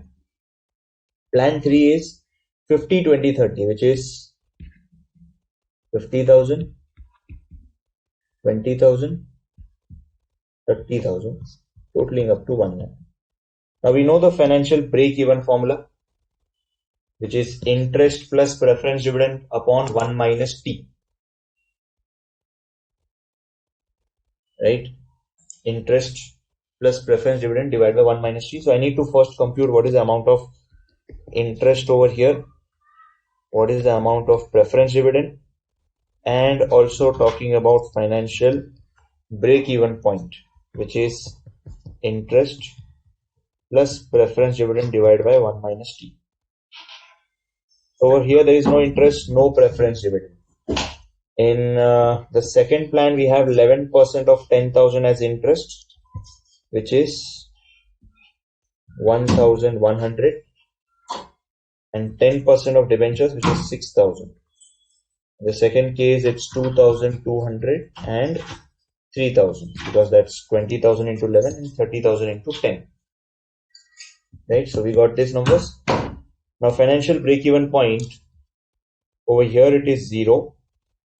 For the second plan, it is 6,000. Sorry, I think I wrote it separately. It should be like preference dividend and debt, no? And interest. Yeah. So interest is like 6,000 plus 1100 divided by 1 minus the tax rate that was applicable in the question. It was 35%. 1 minus 0.35.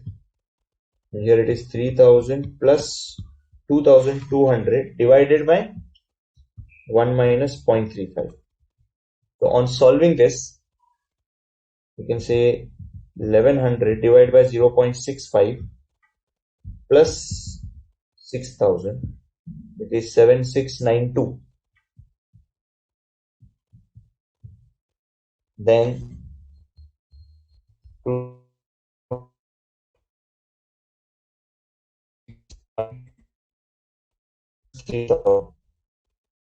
is 384.62.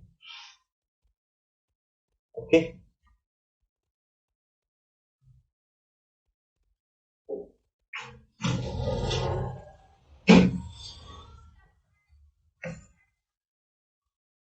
Okay, so we got this financial break-even points.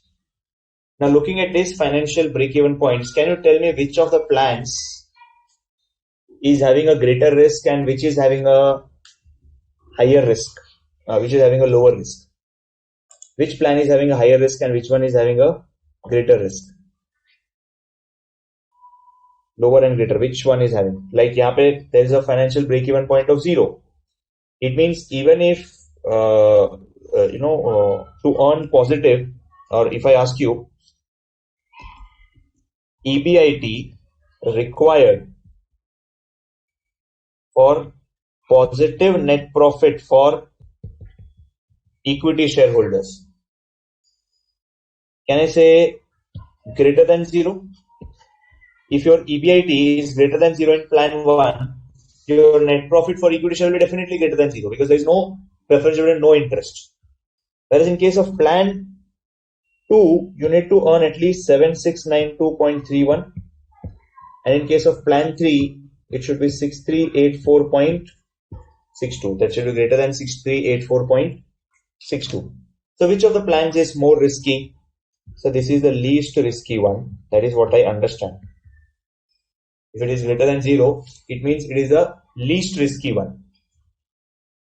This one is the most risky, right? And you can say this is like moderate. Why are we saying that this is having a more risk? Why are we saying that this is having the most risk?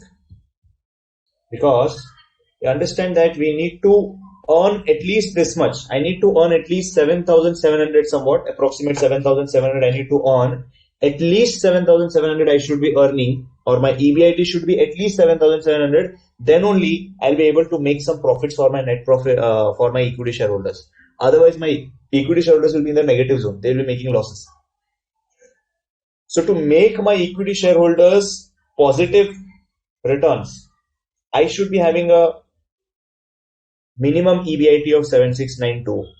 It is only after this that I will start earning more profits, or I'll start making money for my equity shareholders, and that's not the case over here.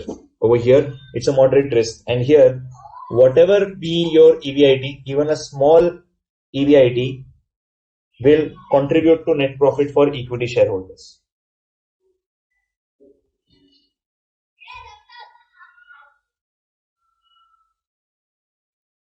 Okay.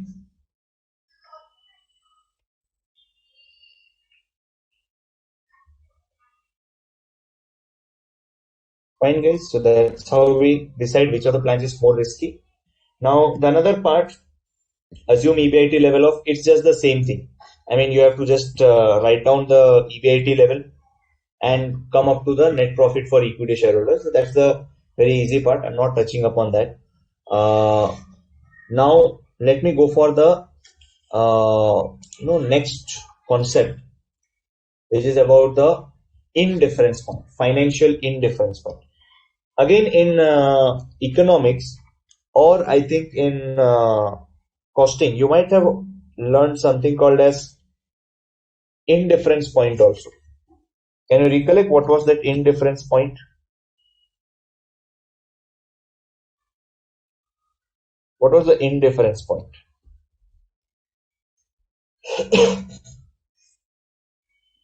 What was the indifference point?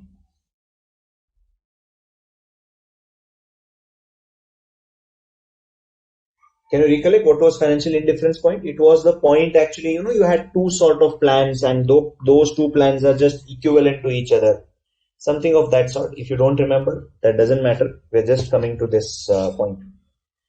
So financial indifference point is actually that level of EBIT for both plans, that level of EBIT for both plans at which EPS are equal. That is that level of EBIT for both plans at which EPS are equal. So financial indifference point is that level of EBIT for both plans at which EPS of both plans are equal, right? So, financial indifference point, for the purpose of that financial indifference point, let's take an example. Okay, let's say under plan 1 and under plan 2, there are two plans. Okay, under plan 1, in both the cases, let me just write down the income statement. Not write it again, I'll just copy it. Okay, net profit for equity shareholder, then divided by number of equity shares, that should give us EPS. Right, now I tell you that in plan 1, you're actually paying a interest. In plan 1, you're paying an interest of 30,000. In plan 2, you're paying an interest of 10,000. Preference dividend is not there over here. In plan 2, you are paying a preference dividend of, let's say, another 40,000. Okay, 30,000. In plan 1, there's a interest payment of 30,000. In plan 2, interest payment of 10 and preference dividend of this. And over here, number of equity shares. Let's say in this case, the number of equity shares is 10,000. And here the number of equity shares is suppose 12,000. Now my task for you is, these two numbers are equal. These two numbers, EPS, are equal. I want you to compute what should be that EBIT level. Obviously, both the EBIT should be also same, right? Both the EBITs definitely has to be same. So I want you to calculate what should be these two EBITs so that my EPS numbers are also same. How are we going to do that? How are we going to do that, guys? I want to know what should be this EBIT so that my EPS numbers are also equal. How are we going to do that?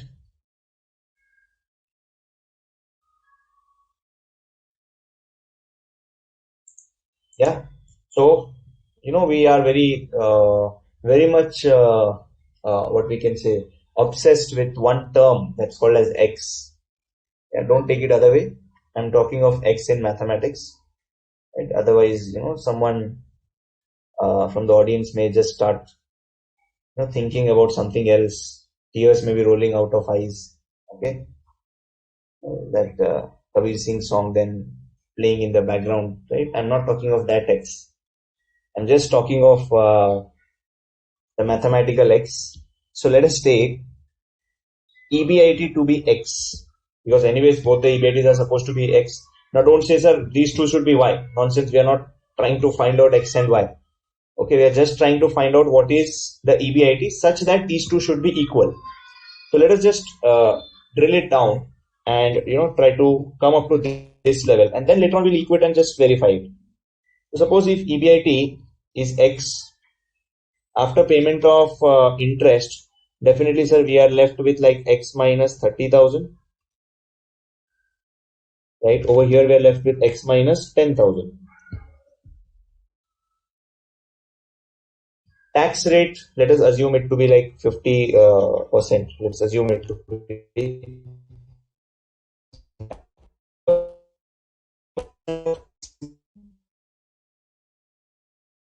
X minus 15,000. Over here it will be 0.5x minus 5,000. So PAT will be 0.5x minus 15,000, and this will be 0.5x minus 5,000. Right? So no preference dividend, and therefore we can get the net profit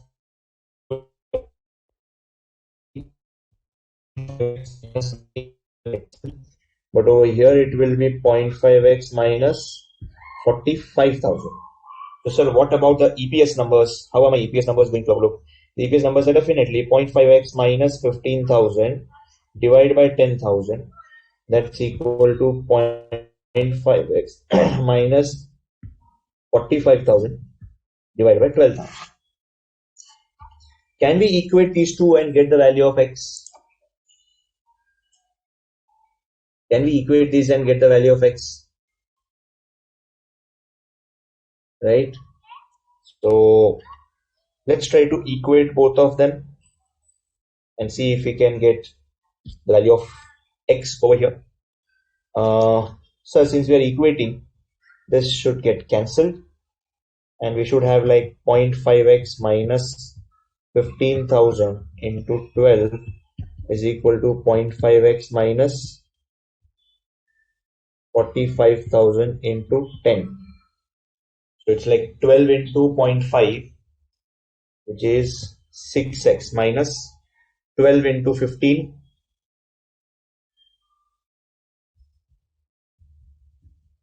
1,80,000, that is equal to 5x minus 4,50,000. Right. Then we have x is equal to 6x minus 5x, that x. We can say this will go on the other side.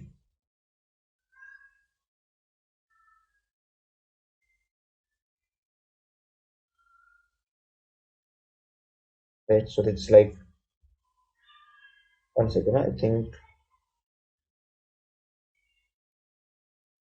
number of shares, there's an error. Wait. Number of shares, there's an error. This opposite of it. This to be the opposite. Number of shares over here, it should be 12,000, and this side it should be 10,000.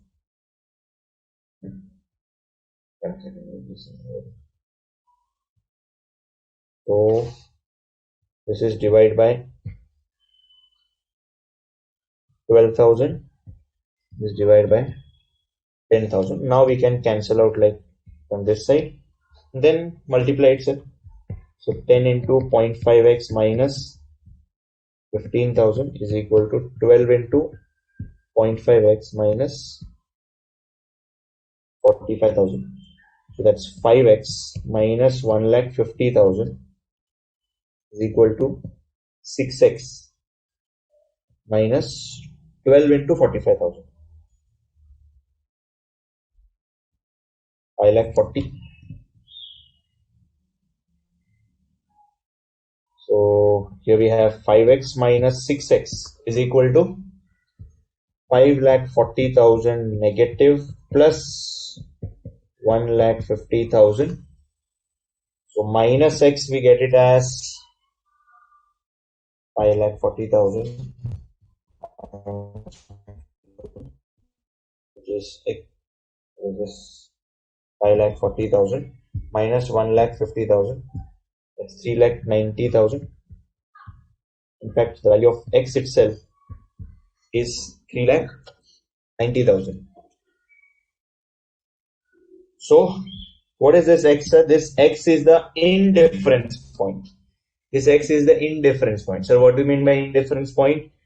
If you place 3,90,000 over here, you will get that the EPS value is coming out to be same. Want to verify it? Just check it right now. See. We'll just get it sorted. We'll just check it right now. If I take EBIT as suppose 3,90,000, I am paying an interest of 30,000. So my PBT is what? 3,60,000. Now tax of 50%, it means 1,80,000 tax gone. We have 1,80,000 profit after tax. No preference dividend. Net profit for equity shareholders is 1,80,000. Divided by number of equity shares of 12,000. That should give us an EPS of 1,80,000 divided by 12,000, which is 15. EPS of 15. You can verify for the plan 2. So this is like 3,90,000. I'll be paying interest of 10,000. So we will have like 3,80,000. Out of which 1,90,000 is paid as taxes. We are left with 1,90,000. From that we are paying 40,000 preference dividend. That we get 1,50,000 as net profit for equity shareholders. Divide by 10,000 shares, that you are getting same 15. So you can definitely look out for that the EPS is same when your EBIT is 3,90,000. So when your EBIT is 3,90,000, you should get EPS same, right? So sir, when I want to compute the indifference point, will I be required to prepare a statement like this and then equate it? No. I'll give you a shortcut way of calculating that. I'll give you a shortcut way. See. We'll prepare equation for all types of financing. Okay. Let's say if it is all equity plan. if it is all equity plan. Then we start with EBIT. Let the EBIT be X. From that, what is the interest? So interest, we don't pay anything, right? So interest is anyways 0, right? Because we don't pay any interest, right? So minus interest, that's the EBIT minus interest. How to calculate 10 or 12? Okay, that will be given. This number of shares will be definitely given to you. Okay, so whatever be the case, sir, be it all equity plan or whatever it is, if I want to compute my EPS, my formula is like you start with X as EBIT. From that you subtract interest. So this basically, this actually is our PBT, profit before tax. From that we deduct the tax amount. Now how do we get that tax amount? Tax amount is, sir, X minus interest multiplied by the tax rate, right? So this number is actually the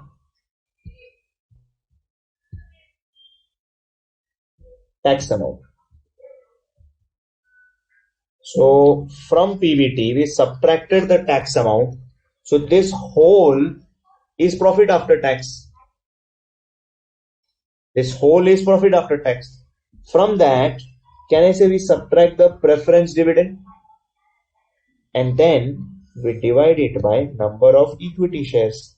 So ideally, what are we doing, sir? X minus interest, we take common.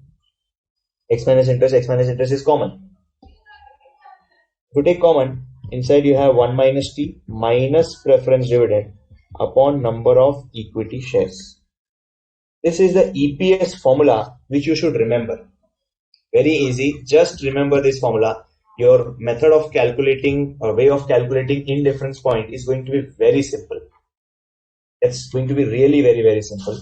Like for example, if I tell you there is a plan 1, there is a plan 2.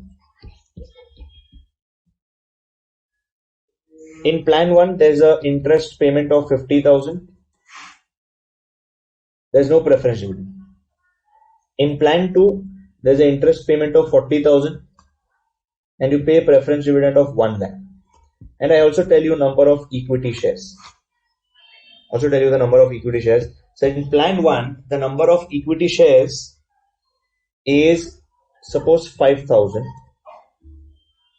Number of equity shares in plan 2 is, let's say, 3,000.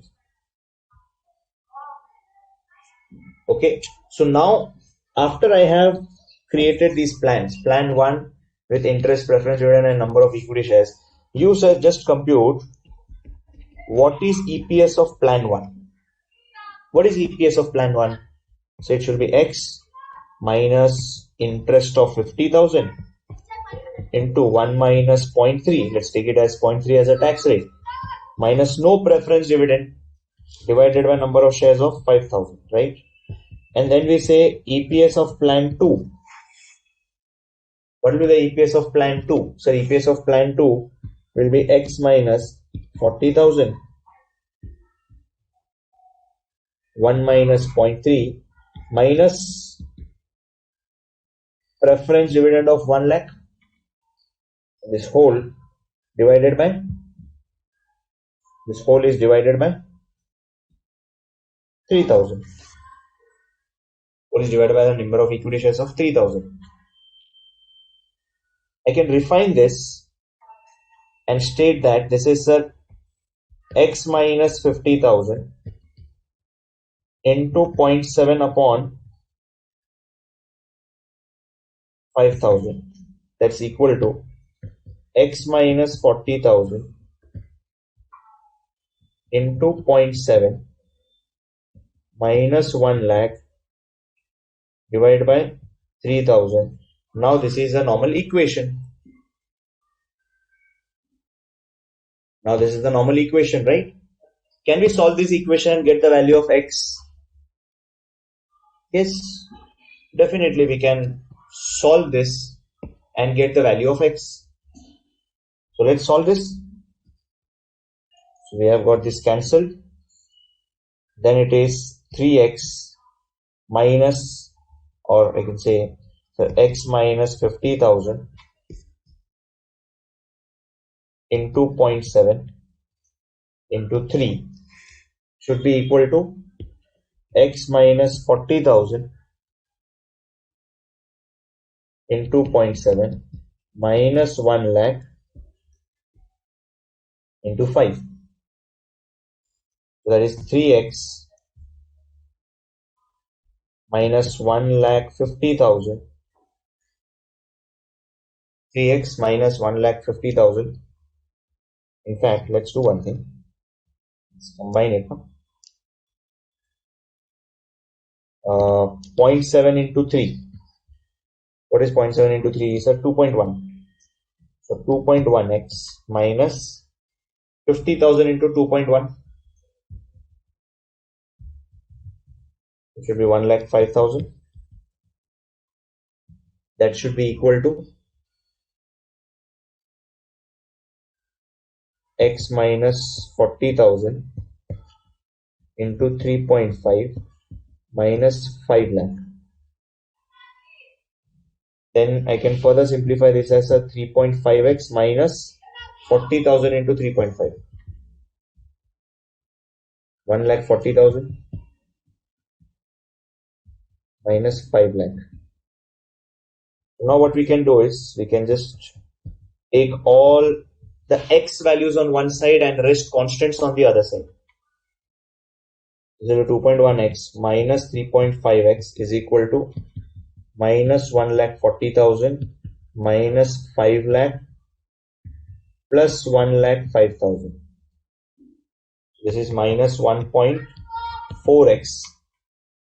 Minus 1.4x is equal to, get the values of all others, 1,05,000 minus 5 lakh minus 1,40,000.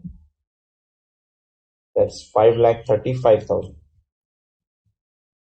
or negative 5,35,000. So x will be 5,35,000 divided by 1.4.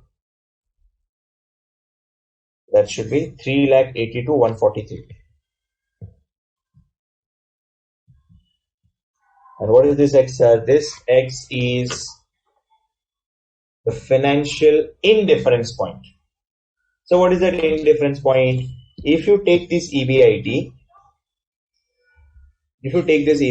and compute the EPS, you will find that both the EPS are just one and the same.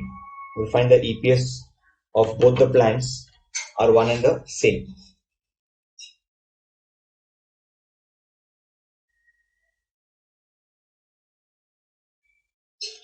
Before I proceed, let me see if there are any queries. Calculator is done. Yes, sir. 15. Sorry. Will you post the solution? Yes, I will be posting this on the portal. Okay. Now let's take a question based on this now.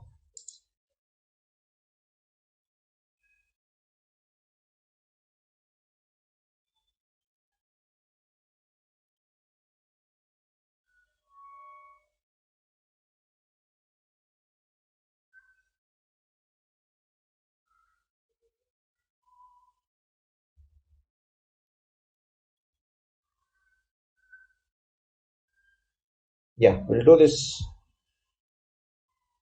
question number 11 now.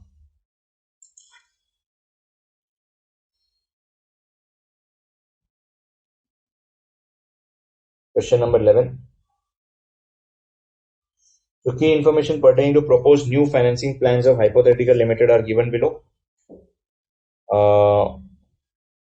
The first plan is by equity and preference shares. Second plan is by equity and debentures. We have to assume 35% tax rate. We have to determine two EBIT EPS coordinates for each financial plan. Determine the indifference point and financial break-even point for each of the financing plan. Which plan has more financial risk and why? Okay, indicate over the EBIT. Plan 1 is better than the other. So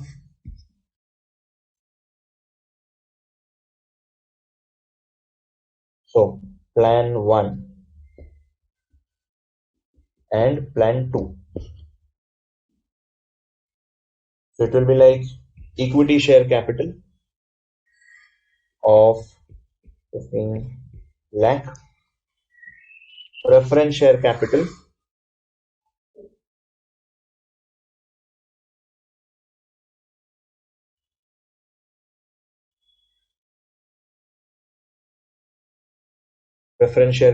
of 25,000 into 100, that's 25 lakh. Equity share was 15,000 into 100, 15 lakh. And then we also have debentures. Debentures of 5 lakh. Now here preference share capital is at a cost of 12% and here it is at a cost of 10%. Second plan is 30,000 equity shares. If I just take a total of it, that's like 25 plus 5 plus 15. So 30 plus 15, 45 lakh ka plan it is. Plan 2, that's 30 lakh. And the entire debenture is 15 lakh at the rate of 11%. This total is like 45 lakh. Right? So EBIT, EPS coordinates is nothing but for a given level of EBIT, what will be your EPS? So that is not what we are doing. We are focusing on this indifference point and then the financial break-even and other things. So first we will talk of preference dividend and also the interest. So in the first plan, the amount of preference dividend is 25 lakh into 12%.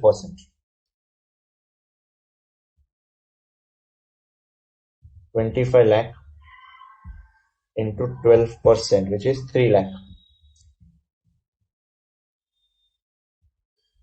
5 lakh into 10%, which is, oh, I just wrote it other way around.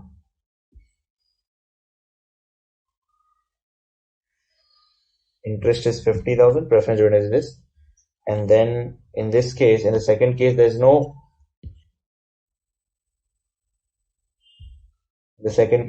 preference dividend, but there is an interest of 15 lakh into 11%. It is 1,65,000.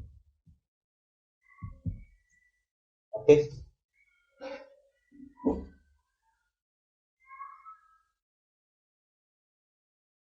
Fine. So we got interest over here and the preference dividend, and over here also the interest. Now we have got two plans. So for each of the plans, let us first talk of what is the financial break-even point. We have just discussed what is financial break-even point. So how do we get the financial break-even point? Interest plus preference dividend divided by 1 minus 2. Right? So that's like 50,000 plus 3 lakh divided by 1 minus, what's the tax rate given? 35%. So financial break-even point for plan 1 will be 3 lakh divided by 0.65, which is 461,538. For the other case, it is just the interest of 1,65,000. If I ask you to compare these two, which of these two plans are risky? Which of these two plans are risky? So can I say this is more risky, right? Oh. So since your break-even point is lower, so this is less risky.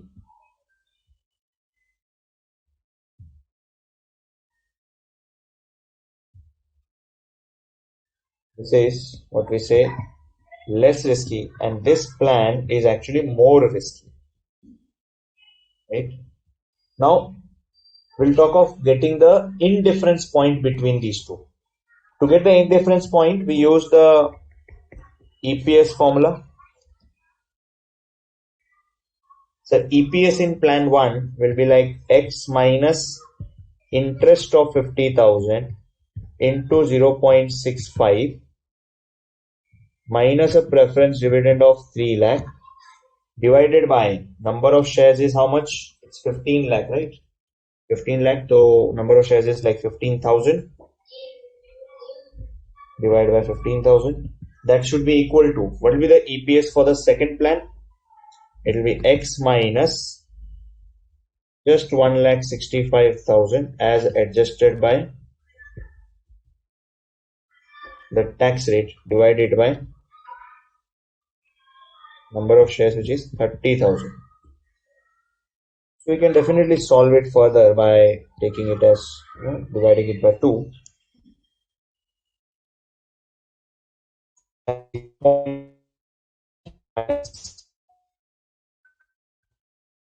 30,000 into 0.65, which is 32,500 minus 3 lakh is equal to 0.65x minus 1,65,000 into 0.65, which is 1,07,250. This is still divided by 2, so we can just take it on the other side. So it is 0.65x minus 3,32,500 multiplied by 2 will be 0.65x minus 1,07,250. So let's just solve it. It's like 1.3x minus 3,32,500 into 2, which is 6,65,000 is equal to 0.65x minus 1,07,250. Now bring x values on one side and rest on the other side. So we have 1.3x minus 0.65x is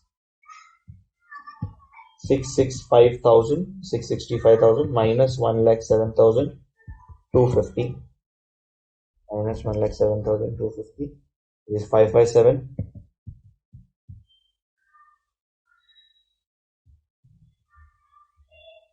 Is 0.65x. So x will be 557 750 divided by 0.65.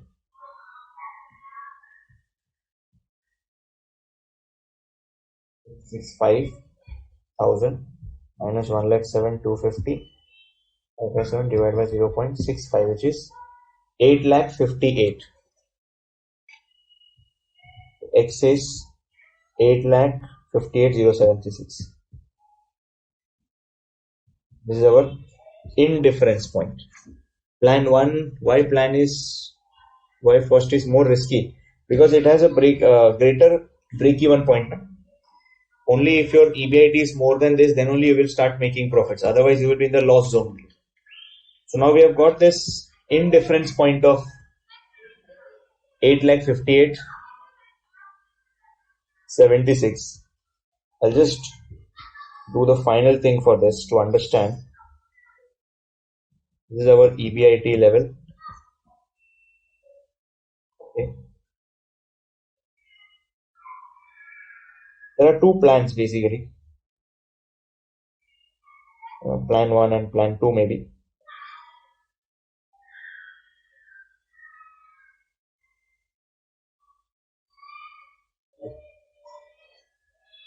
Now you will obviously find that there is a plan with lower break-even point. So if it's a lower break-even point, it is this one, lower break-even point. And there is another plan with higher break-even point. Right? So lower break-even point, it was actually plan 2. Lower break-even point was actually plan 2. This is our plan 2 and this is plan 1. And the intersection point over here, this is your indifference point. Just concentrate on this chart, guys. Plan 1 was having a greater risk. Greater risk means, of course, your EBIT level should be also that high.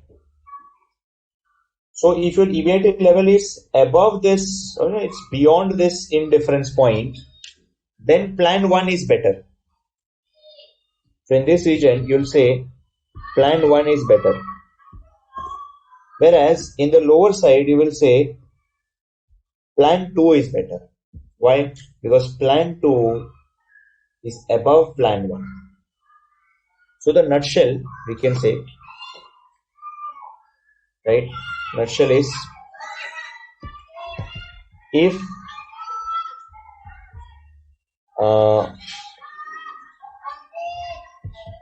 plan is risky,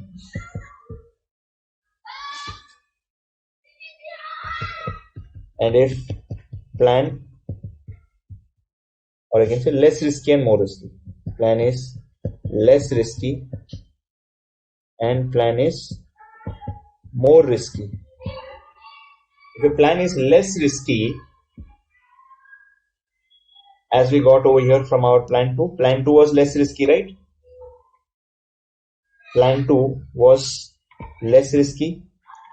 Then we say EBIT less than indifference point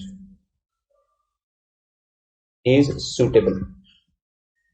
And in this case, you will say EBIT greater than indifference point is suitable. Let's understand what it is. See. So if plan is less risky, we are talking of the plan 2. We're talking of the plan 2. Sorry, this is our plan 2. So if EBIT is, if your plan is less risky, you will find that that works good for you only if it is below the indifference point.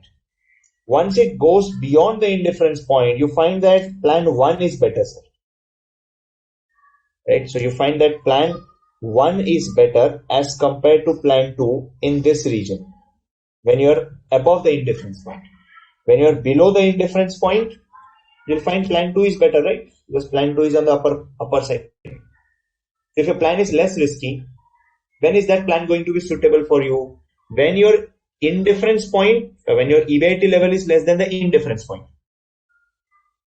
And when plan is more risky, that plan is going to be suitable if your EBIT is greater than indifference point. Okay, so that is the sort of analysis that we have from this indifference point, right? So we are anyways running short of time now.